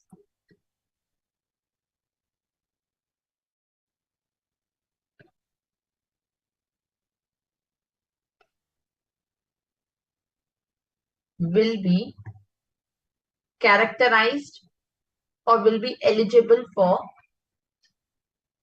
section 1023C. So it is not mandatory. In that case, Supreme Court held that it is not mandatory for the institution to provide a formalized education. Even when corporates depute the employees for gaining specialized knowledge, that would also be considered as the educational activity if it is for the purpose of the education. Are we getting it? So what we have to essentially see is that whether it is a kind of educational program or not. It is not mandatory for the institution to impart only the formalized training or conduct only recognized educational courses. Are we clear? Ma'am, sport institutes and other art and cultures institutes also included? Yes. Are we clear? Ma'am, what about this Coursera sites and all? Yeah.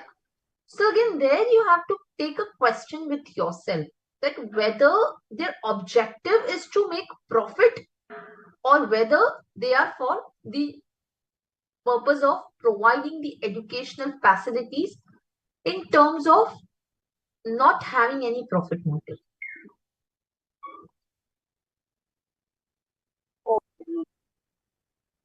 Are we clear? So if the institution is existing for the general public, right? If the institution is providing the courses for the general public, that is eligible for 1023C, where the profit is not the motive. If the profit is the motive, you are out of 1023C. Clear?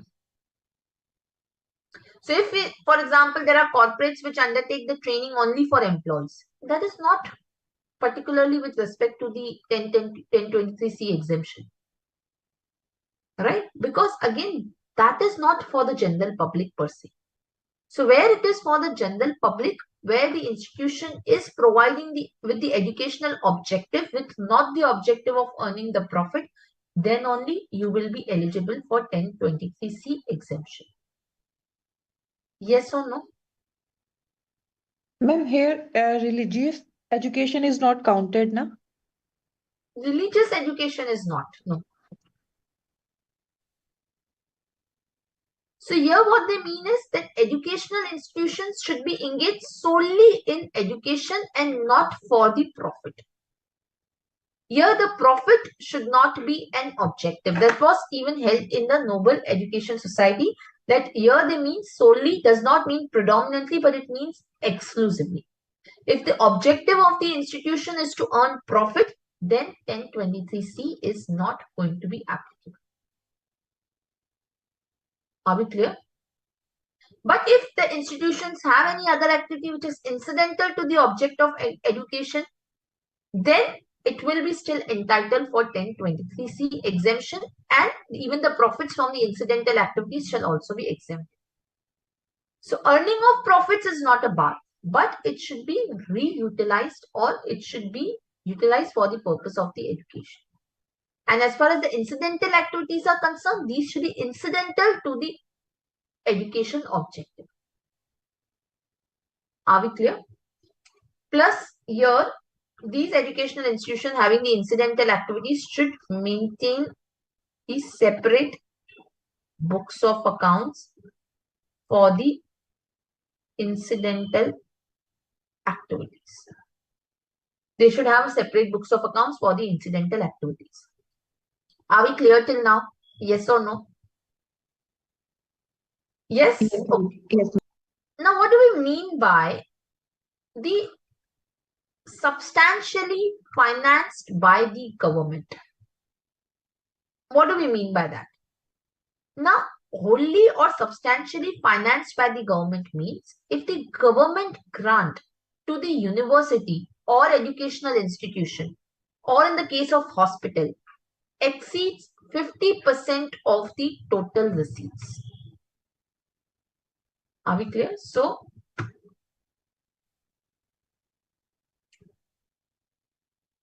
the government grants should be greater than equal to 50% of my total receipts. Clear? So, educational institution existing solely for the educational purpose, and secondly, it will also include the hospitals which are wholly or substantially financed by the government. Next one.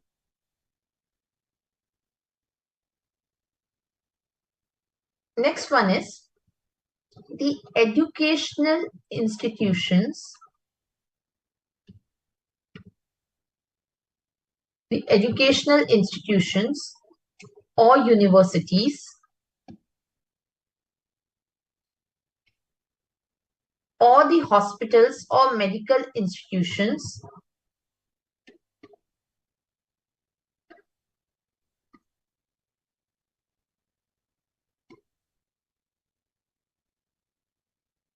where the annual receipts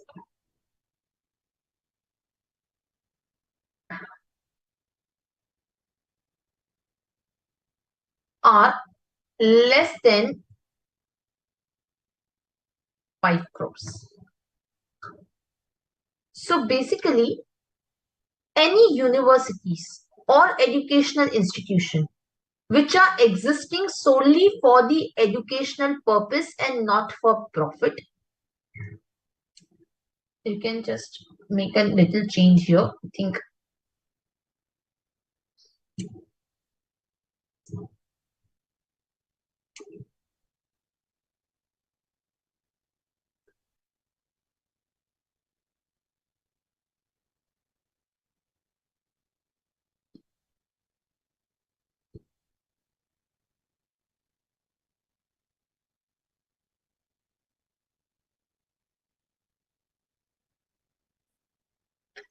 or medical institutions where the annual receipts do not exceed rupees 5 crores.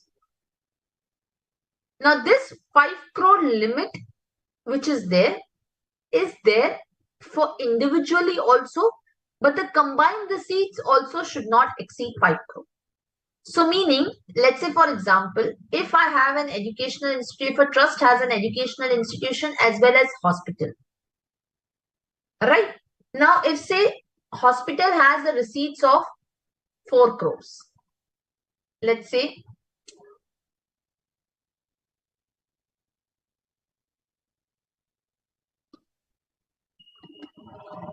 and let's say the educational has rupees 3 crore. Now the combined receipts are exceeding 5 crore. Individually, it is lesser than 5 crore. So combined receipts, if exceed rupees 5 crore, then the exemption will not be applicable. Then in that case, the exemption will not be applicable. So the combined receipts from both should be lesser than 5 crore. If combined receipts exceed rupees 5 crore, the exemption under section 1023C, or you can write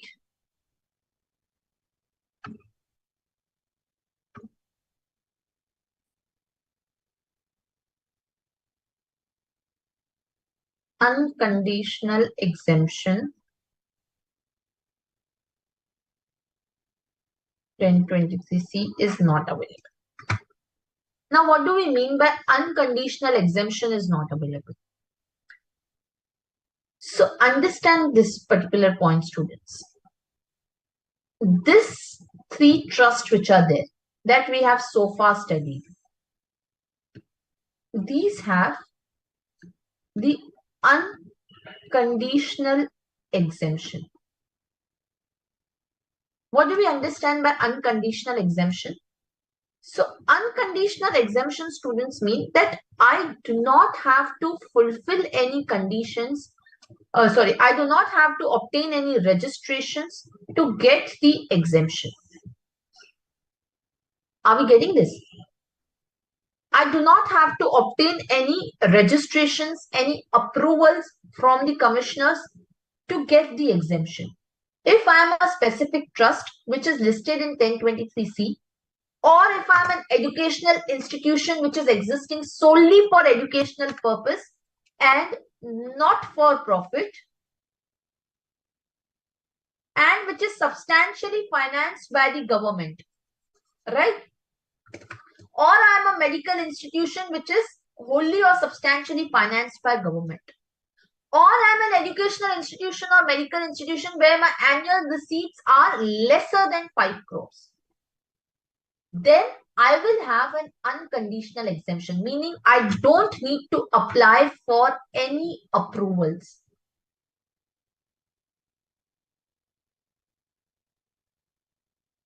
No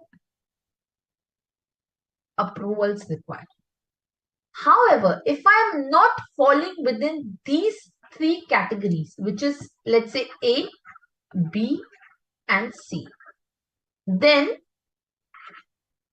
I can obtain the approval and fall within the last category, which is the residuary trust which are there. Are we getting it? So any charitable trust, any religious trust, any educational institution whose receipts exceed 5 crore, any medical institution whose receipts exceed 5 crore, I can only claim the exemption under 1023C after obtaining the approval. Now the trust or institution approved before 1st October 2024 and whose application was accepted before 1st October 2024 or was filed before 1st October 2024, only they will now be eligible for 1023C exemption. So the last category is going to be charitable, religious institutions, medical institution whose annual receipts exceed rupees 5 crore, or the educational institutions having annual receipts greater than rupees 5 crore. These are eligible for Section 1023C exemption subject to the approval.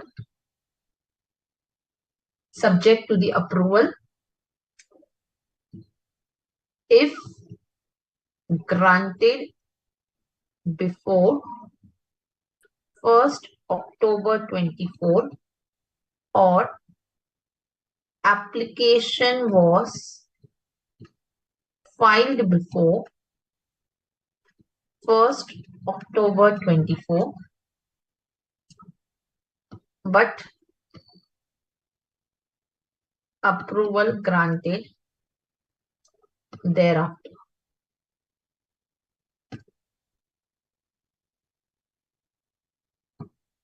Post 1st October 24, no approval, or you can write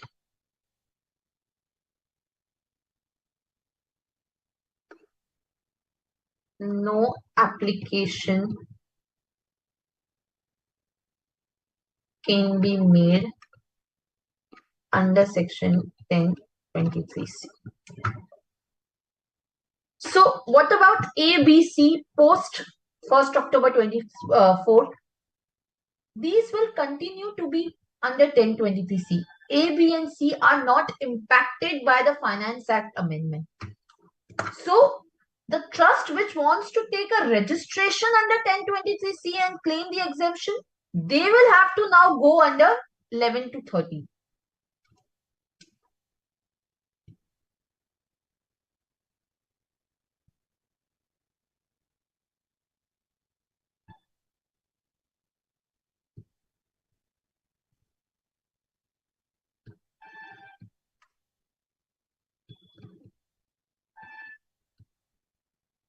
Right? But the trust which have the unconditional exemption, where no approvals are required, they will still be under 1023C. Is this clear? Ankita, you had some question? Yeah, ma'am. In that third point, if you think that their receipts will cross rupees 5 crore, they can do two separate trusts for hospitals and education, right? Yeah, they can do the two separate trusts. If you have one single trust, then in that case you have to see the combined receipts. So previously it used to be the separate threshold for education, separate threshold for medical, but under the Finance Act 23 they just merged it and said the combined receipts should be less than 5 crores. Okay.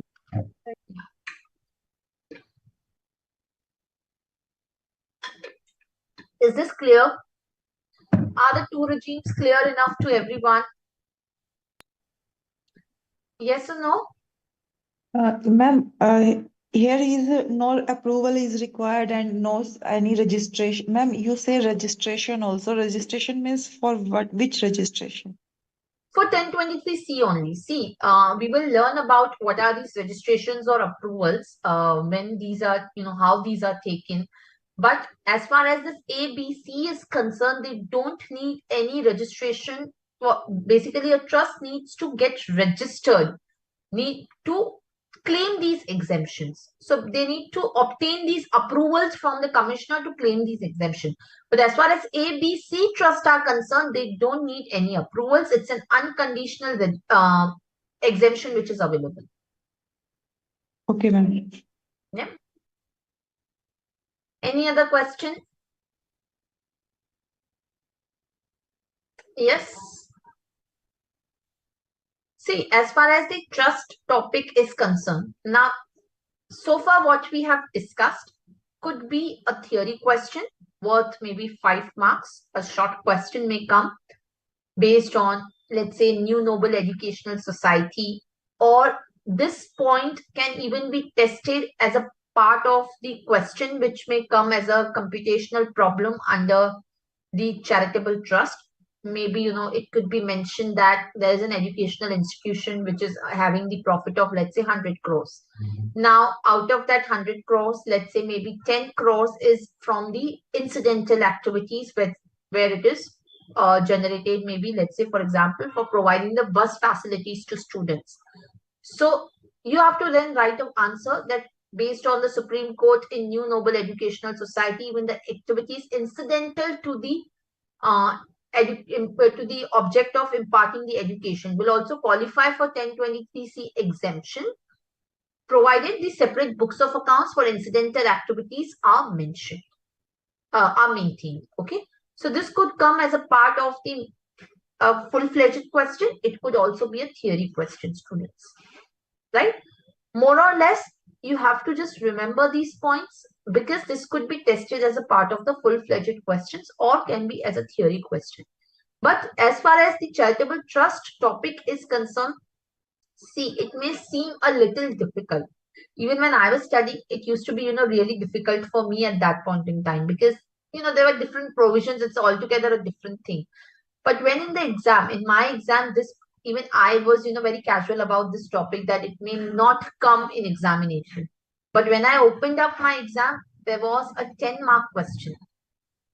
And since I had not done that properly, I end up losing, 4 to 5 marks in that because I made few errors here and there. But the question was very simple, and we are going to solve that question which had come for my exam because in every attempt I take that question because it was a very good full-fledged question which had come. So we will solve one question in the next class around that. But you have to ensure that if a question turns up on this, because most of the attempts, they have a question on charitable trust because of the amendments which get carried out through the Finance Act every year on year. It's a very simple exercise to compute these questions. So it could be a cash mark. I could have even got 10 on 10. But because I made certain mistakes, I don't want you to repeat that. Okay. So let's proceed further. Now let's move to the second regime, which is Section 11, Section 13.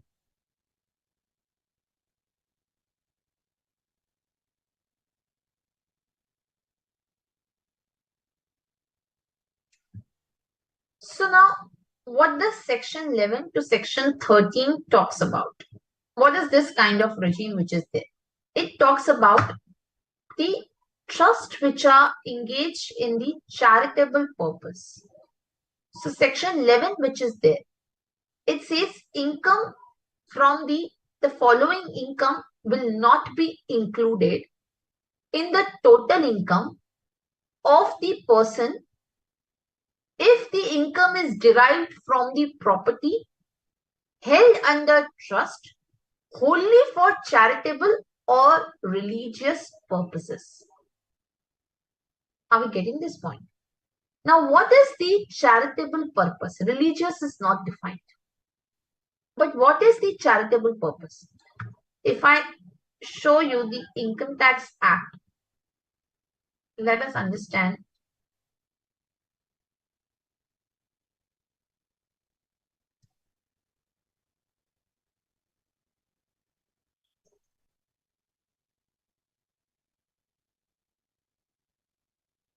I don't know whether it's visible. Yeah. See, subject to the provisions of Section 60 to 63, the following income shall not be included in the total income of the previous year of the person in receipt of the income. The income derived from the property held under the trust wholly for charitable or religious purposes. So, income derived from the property held under trust. What does it mean? So, as I told you, what is a trust? As the name suggests, I am reposing a trust, a faith in somebody to maintain that property, and in that course, I am a settler. A trust has three parties. One is settler, second is beneficiary, and third is trustee. The settler settles his property into the trust. Once he settles that property into trust, right, this property now goes to the trust.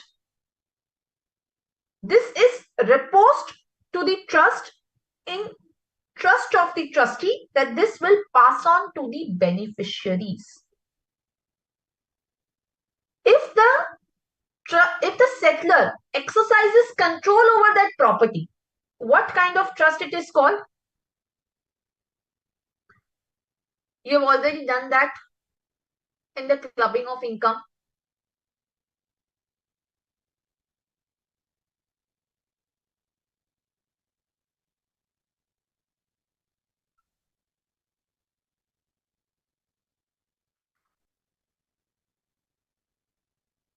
Yes. If the settler has the control over the property settled in trust, what kind of trust it is?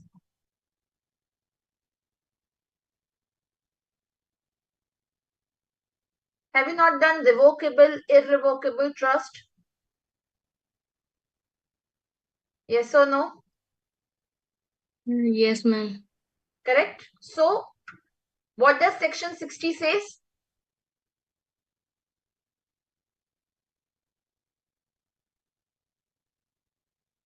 Yes.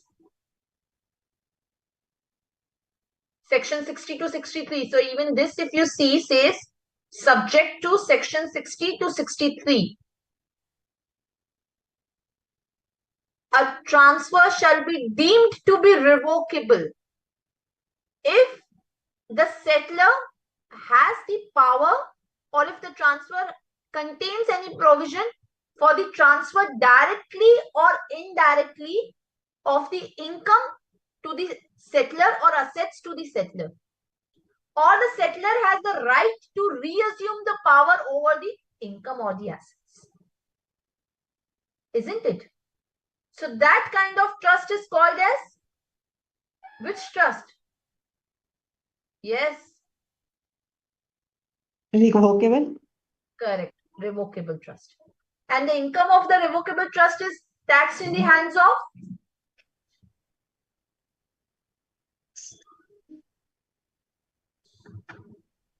Income from the revocable trust is taxed in the hands of?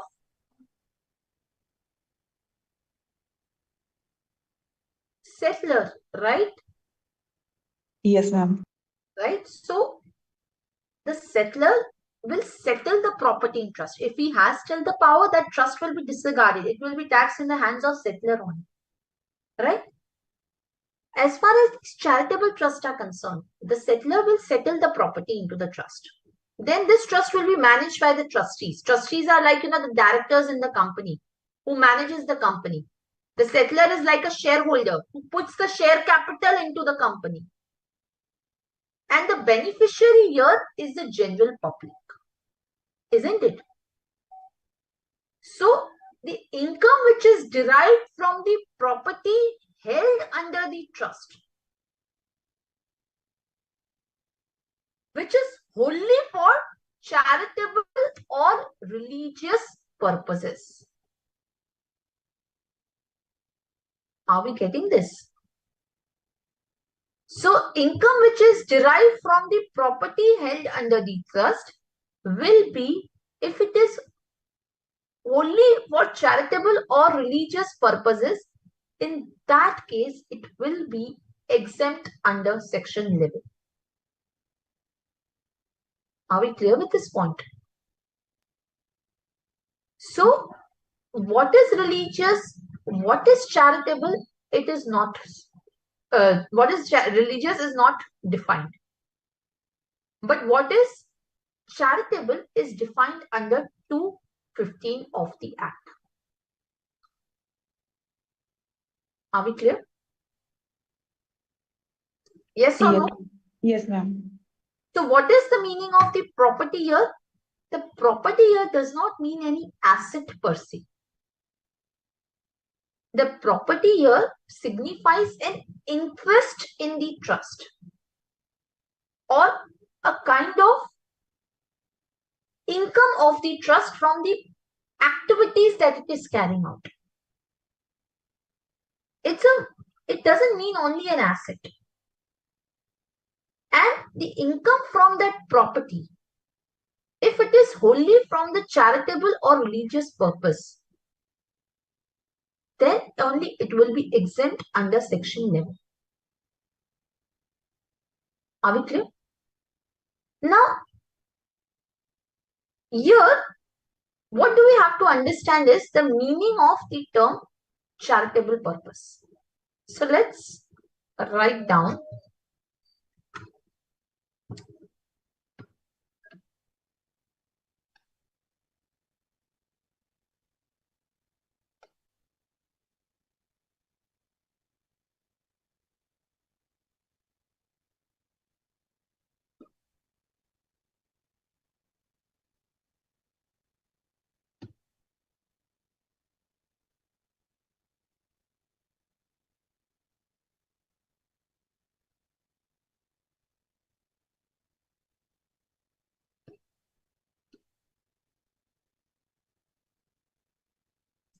now how does 215 defines the term charitable?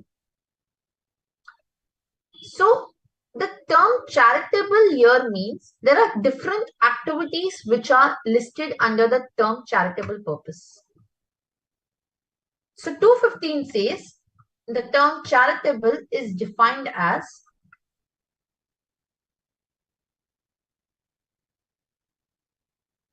it includes,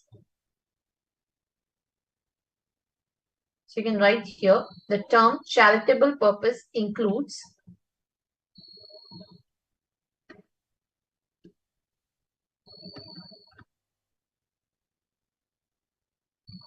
relief of the poor,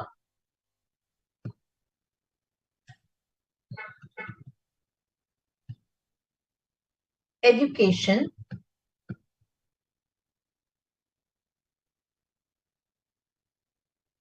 yoga, medical relief,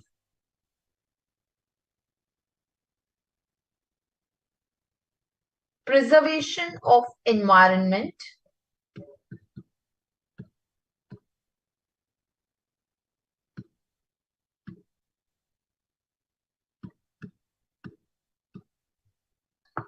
which includes the forest, wildlife, includes the watersheds, forest and wildlife. Preservation of monuments,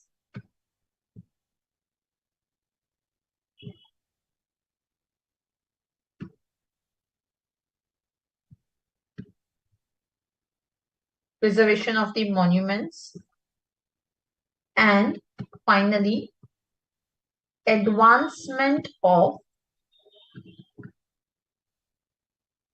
any other object of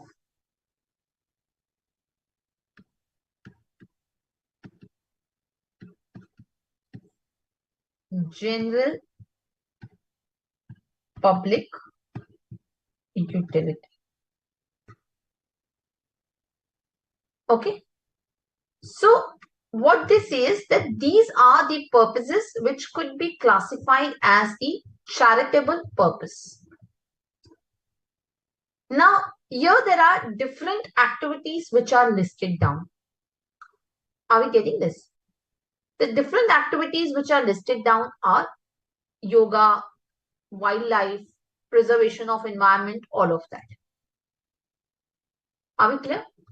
So in this particular case, these activities can be called as the charitable activities. Yes? Now what do we understand by the residuary category? Advancement of the object of general public utility. What do we understand by that? So if you look at the advancement of any other object of general public utility, this is not defined. This is not defined under the Act. What is the meaning of the advancement of general public utility? It has been understood by Supreme Court that essentially there again should not be any profit motive. The predominant purpose should be for the benefit of public at large. and only then you would be considered as the charitable trust. Now, any institution cannot say that they are charitable institution because they are engaged in the advancement of any object of general public utility. So, if you say, let's say for example, if there is a company which is engaging, for the companies, if you know, the CSR activity is mandatory. If a company is engaging in CSR activity, is it an entity engaged in advancement of general public utility objective?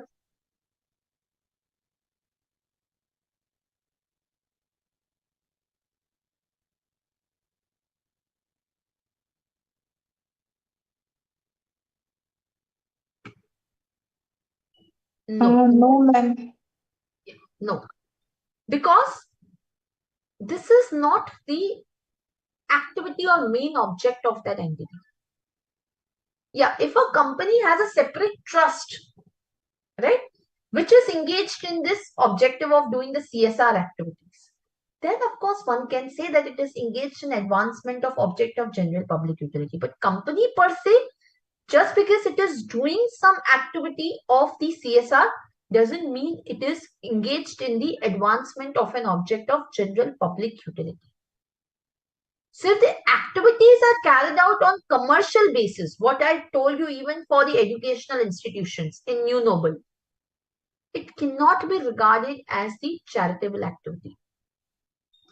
Now, with respect to this, the Act says, in order to limit people claiming exemptions under this last limb of advancement of any other object of general public utility, they have created an exception. They say that an entity would not be, or a trust would not be considered to be existing for a charitable purpose if it carries out any activity in the nature of trade, commerce, or business. So an entity would not be regarded as engaged in the advancement of any other object of general public utility if it is carrying out any activity in the nature of trade, commerce, or business. So, you can write here.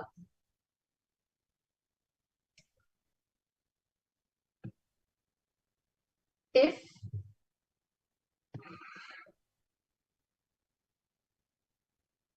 the activities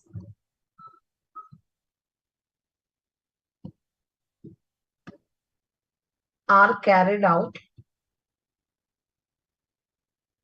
in the nature of trade, commerce, or business, if the activities are in the nature of trade, commerce, or business, for a cess or fee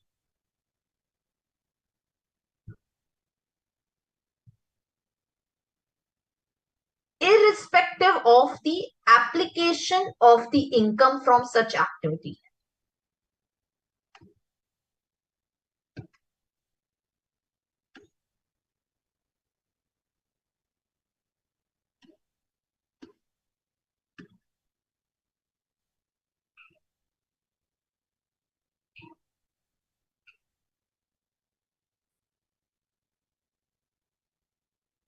It shall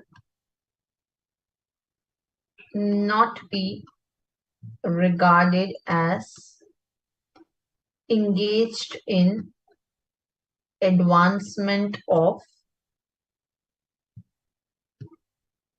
any object of general public utility. I'm just writing in a short GPU. You don't have to write GPU in exam. Now, what they are trying to say, that if an entity is engaged in the any trade, commerce, or business, then in that case, one may not be regarded as engaged in the activity of the advancement of any other object of general public utility. Now, again they have given an exception to this exception. What is the exception to this exception?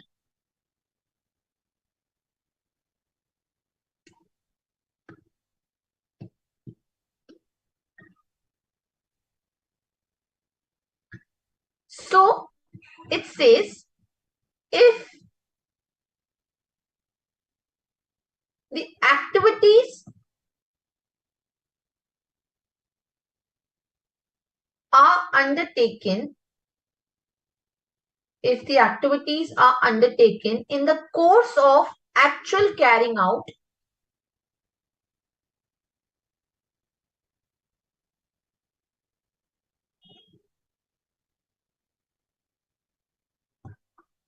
of advancement of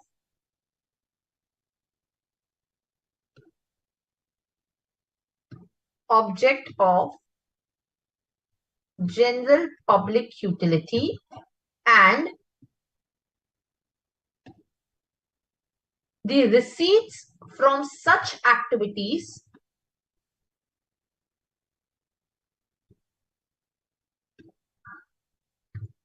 are less than 20% of total receipts of the trust.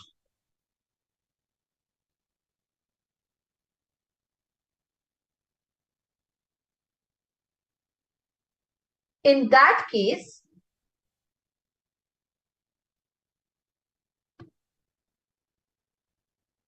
even if the activities are in the nature of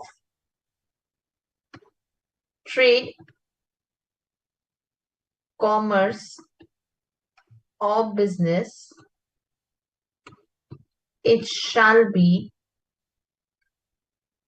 considered as advancement of any other object of general public utility. Now let us understand this with the help of few examples.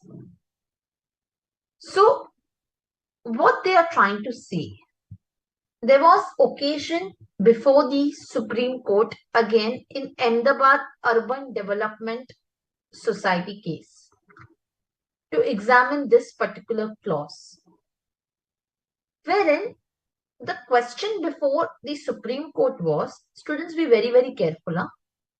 When can an activity be considered as trade, commerce or business for attracting the provisions of 250? So the Supreme Court in that case examined this particular point at length. This particular clause, which is the advancement of the any other object of general public utility. And the Supreme Court noted that one has to look at again the objective of the trust. One has to look at the objective of the trust. Now, what is the objective of the trust? Whether it is for the advancement of the object of general public utility or whether it is again to make the profit. So long as the object involves generating the profit, then you are not eligible for exemption under 1023C. Very simple. Sorry, not 1023C, the 215 you will not qualify. However, as we observed in New Noble also, there is no bar on generating the surplus. If the markup on the cost is nominal and the activities are incidental to the object of general public utility, plus you are maintaining the separate books of accounts for those incidental activities, then it will not be regarded as in the nature of trade, commerce or business. But if the markup on the cost is significant, where you have the intention to earn the profit, then I have to test the exceptions. What are the two exceptions? That the activities which are there are undertaken in the course of advancement of the object, and the receipts should be less than 20% of total receipts. Are we getting this particular point? So, in respect of the position with respect to what kind of activities the charities could legitimately undertake is clearly coming out from this section itself. There is a prohibition applicable to the charitable trust that they should not be involved in carrying on of the activities in the nature of trade, commerce, or business. Irrespective of the fact that even the income from these activities are applied for the charitable purpose. See, this is what happens with the companies also. The companies are applying some portion of their income for CSR activities. But does that mean that they are engaged in any other object of general public utility? The answer is no. So if let's say for example, I am engaged into let's say a trade, or I am engaged in any kind of business, right?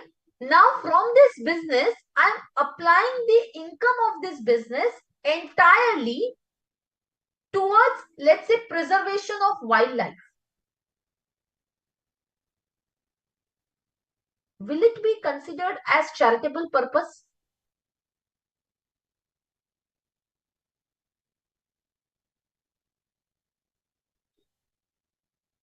Yes or no? Ma'am, can you repeat the situation? My question is, if I'm engaged into the business and I'm applying my entire business income for the prevention or for the preservation of wildlife, will it be considered as charitable purpose? Yes, ma'am. Yes or no? Yes. No. Because I am into the business. See, I am having the profit motive. I am engaged in trade, commerce, or business.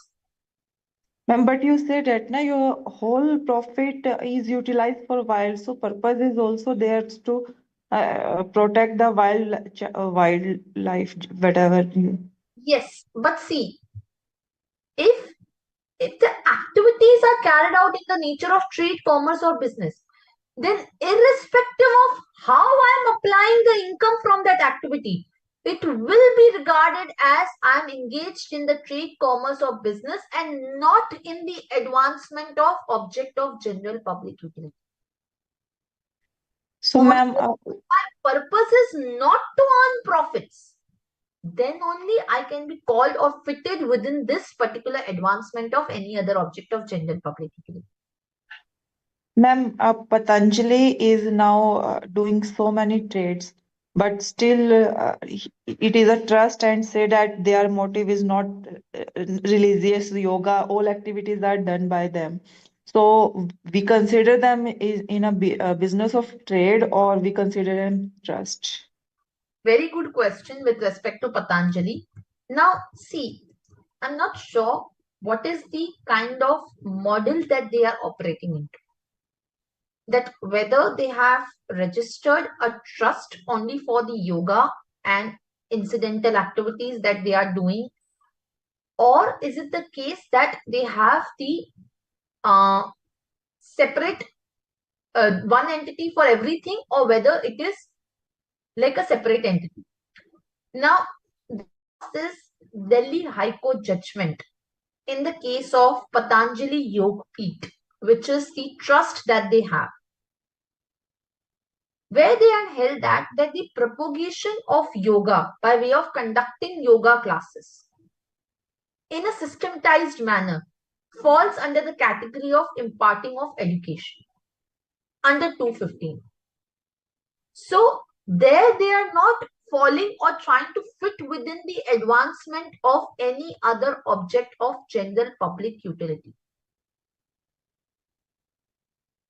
They are trying to fit within the limb of educational facility. And when you fit under the educational facility, in that particular case, this exclusion of any other, this exclusion of the trade, commerce or business is not applicable. Are we getting this point? So, Ma'am, yeah. but they're also doing trade or like that now, and maybe their receipt is more than what is the limit there? If you 5 fit, crore. yeah, if you, no, they are not going for 1023C. That 5 crore which is there is basically, see, there are different kind of trust. This A, B, C, where you have receipts less than 5 crore, you have an unconditional exemption. We are not going into that. They have receipts more than 5 crore. So either they could have applied for 1023C, the D limb which is there, or they go under 215, right, which is the second regime, 11 to 13. They have gone for the second regime. Now in the second regime, they are trying to fit within this definition of yoga, with yoga and education. Now when you fit within this A to F, this particular exception does not apply to A to F. This is only for the clause G. So even if you have certain trade receipts, right, and those are incidental to the object of education, it will not be a problem. There is no stoppage to that. The stopgap is created for only clause G. Are we clear? So, ma'am, if they fit in a yoga and education because they provided both the facility, then we are not bothered that they are doing commerce and other trade activities, right?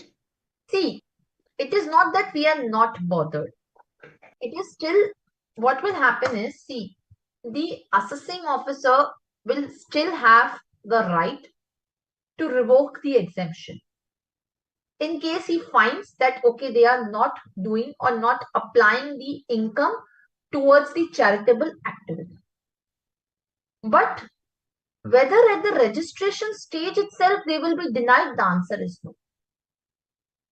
But in this case, when you go for this G point which is there, which is the any other object of general public utility, there it is very clear that if you have a trade commerce business, you should have the receipt from the activities lesser than 20% of the total receipts. This clause is not applicable for the above one. So meaning thereby, if let's say for example, I am having the object of, let's say, doing yoga or wildlife preservation, or for that matter, education. In those cases, I will not have to check for the 20% threshold. Or if my object is, let's say, relief for poor, and let's say my total receipts are, let's say, 140 lakh, out of which 30 lakhs I have from trading activity. Then in that case, even if my receipts from trading activity are more than 20% of total receipts, I will still not be worried. So the restriction regarding carrying on of trading activity will not apply if the objects are between A to F. Even if my receipts exceed the 20%. But yes, certainly the assessing officer can deny me the exemption at later point if he feels that I am into the commercial activity and not into the charitable activity, because that just goes opposite to what is the intention of giving 11 to 13 exemption. Are we clear about this point? Yes, ma'am. So you can just write here, if the activities are between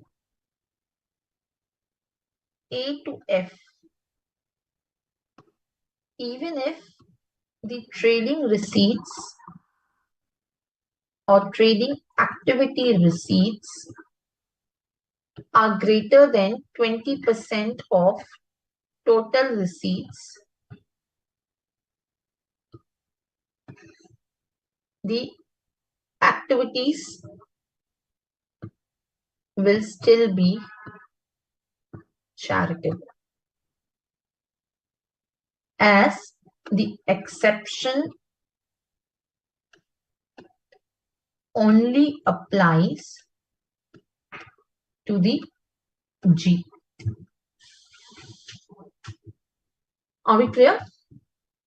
Ma'am, does it involve all those spiritual activities and those well-being such activities and all? Spiritual and all will come under religious and not charitable. This is only what we are talking about, the charitable. Okay. What about that Isha Foundation? That is religious, no? Okay. Isha Foundation is basically they have this temple and they have the activities basically. Again, I think they have again the yoga and all, right? Yes, they even have that yoga. Yeah. So again, for Isha Foundation, I think it would be more or less either in the religious, and maybe if it's concerning yoga, then again it could come under charitable. So depending on what are the object clauses, you are able to decide as to what exactly you are fitting into. Okay. Yeah. Okay. Any other question? Yeah. So we were on the Ahmedabad urban case, which was there of the Supreme Court.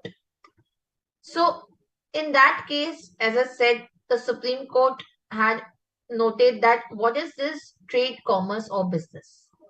So if my activities are such that it involves generation of the profits, then it is trade, commerce, or business.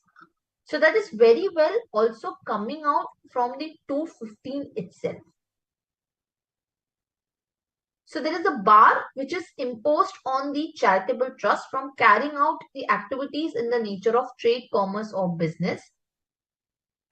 So if I am engaging in any kind of business activities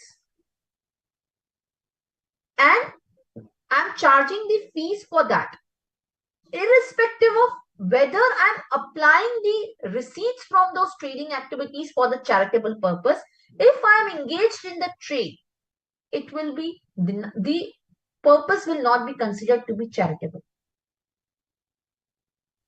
Are we clear? The objective is basically to prevent the charitable trust from engaging in any commercial activity, so that it is not motivated by profit but motivated with the object of the general public utility or the charitable activity. So what was the intention of the parliament? That I should not be engaged in any commercial considerations. Are we clear? So basically the impact which is being created is that I may be engaged in the trade, commerce, or business, but that if that business is incidental to the attainment of the object of trust, that is fine. That is fine. If I maintain the separate books of accounts for that. But it should not be the main motive. It should be the incidental thing. So section 11, if you see, exempts the income derived from the property held under trust wholly for the charitable or religious purposes.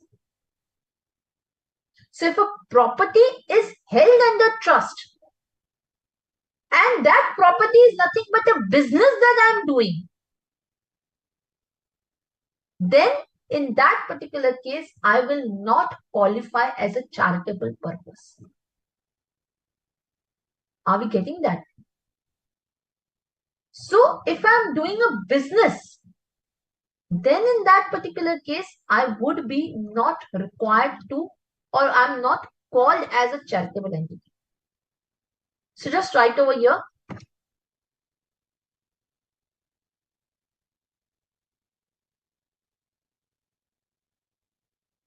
You can write Supreme Court in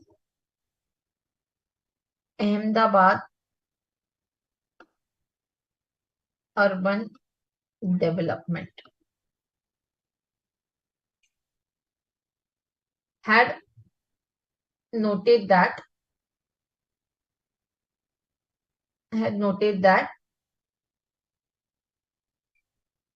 you have to identify the markup on cost.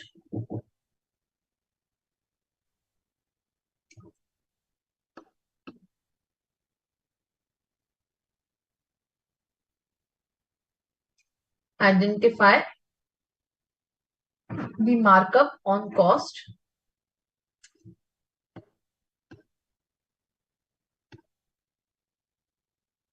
whether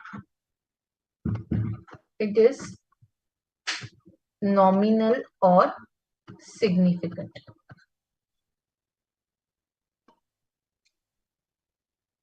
If it is significant,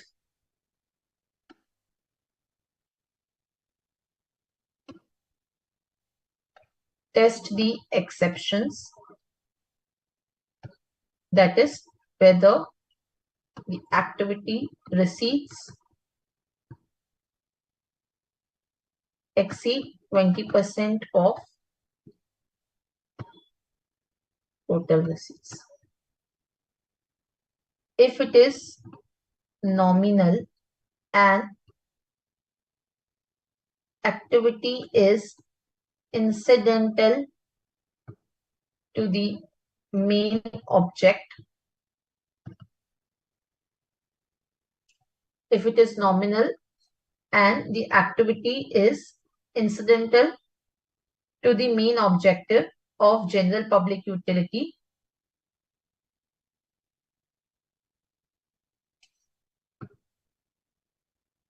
and separate books of accounts are maintained, this is not in the nature of trade, commerce, or business. Are we clear, students? Yes or no? Yeah. Okay, any questions, any doubt?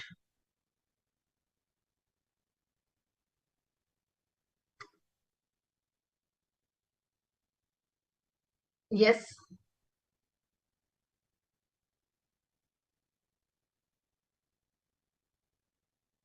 Okay, clear.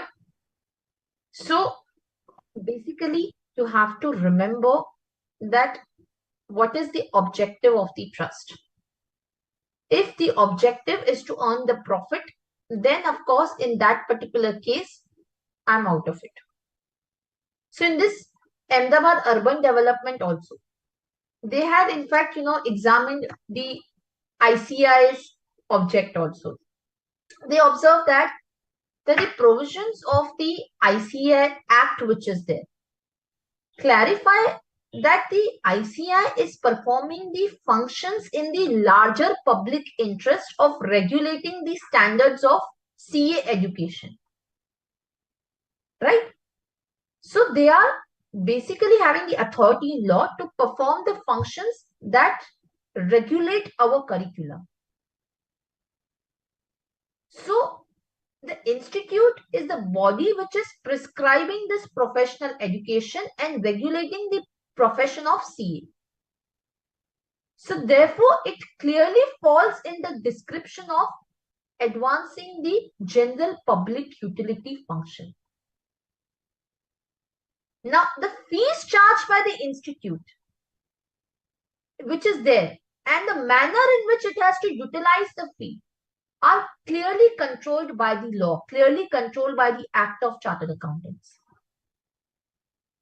They are not engaged in providing any commercial service or business, but the services which are essential for the performance of the activities in relation to the CA profession. Right? So therefore, these bodies which are regulating professions, for example, ICWAI, ICSI, they are providing these courses which are for the general public utility, and the activities that they are performing are not in the nature of commercial activity. Now, if the level of the fees are significantly higher than the cost, then yes, one may say that it is engaged in trade, commerce, or business. And then you will that whether the receipts are less than 20% of the total receipts. However, if the kind of consideration charged is nominal towards the cost, now institute may also have to incur certain cost, right? So you may say that it is providing you certain services. For example, selling the books, charging the exam fee, charging the course fee. So all of that is having a nominal cost. Institute also incurs a lot of cost. It cannot, provide you free of cost. So therefore, it is not that once you charge the fees, that is you are providing the trade, you are doing into the, you are basically into the trade, commerce, or business. That's not the case. Are we clear? Any questions, any doubt?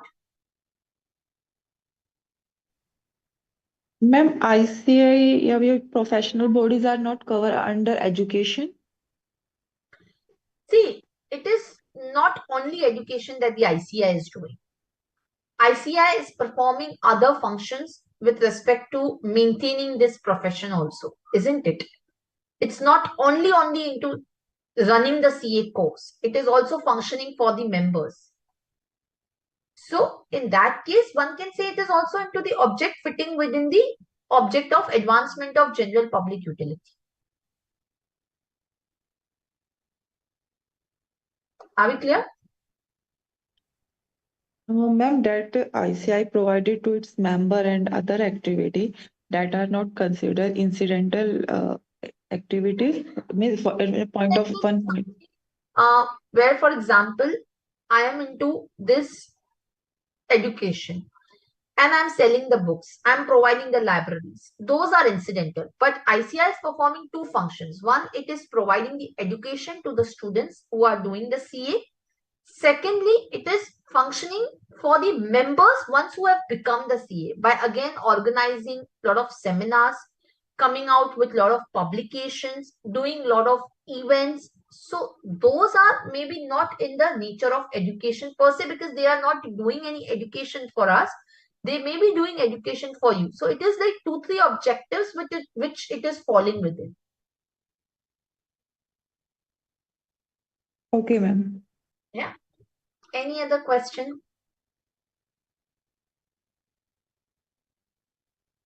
Okay. So I think what we will do is we'll stop here if you do not have any questions. And what we will do is in the next class, we will start with the computation of the charitable trust. Now the next class, I suppose, is on Sunday evening, right? 22nd. And that will be the last class for the charitable trust. So with that, we will finish the charitable trust, and then we'll lastly touch upon the private trust, and that will, cover your entire computational chapters. Okay, so thank you so much. Please revise before Sunday and see you on Sunday. Thank you, Ankita. Good night.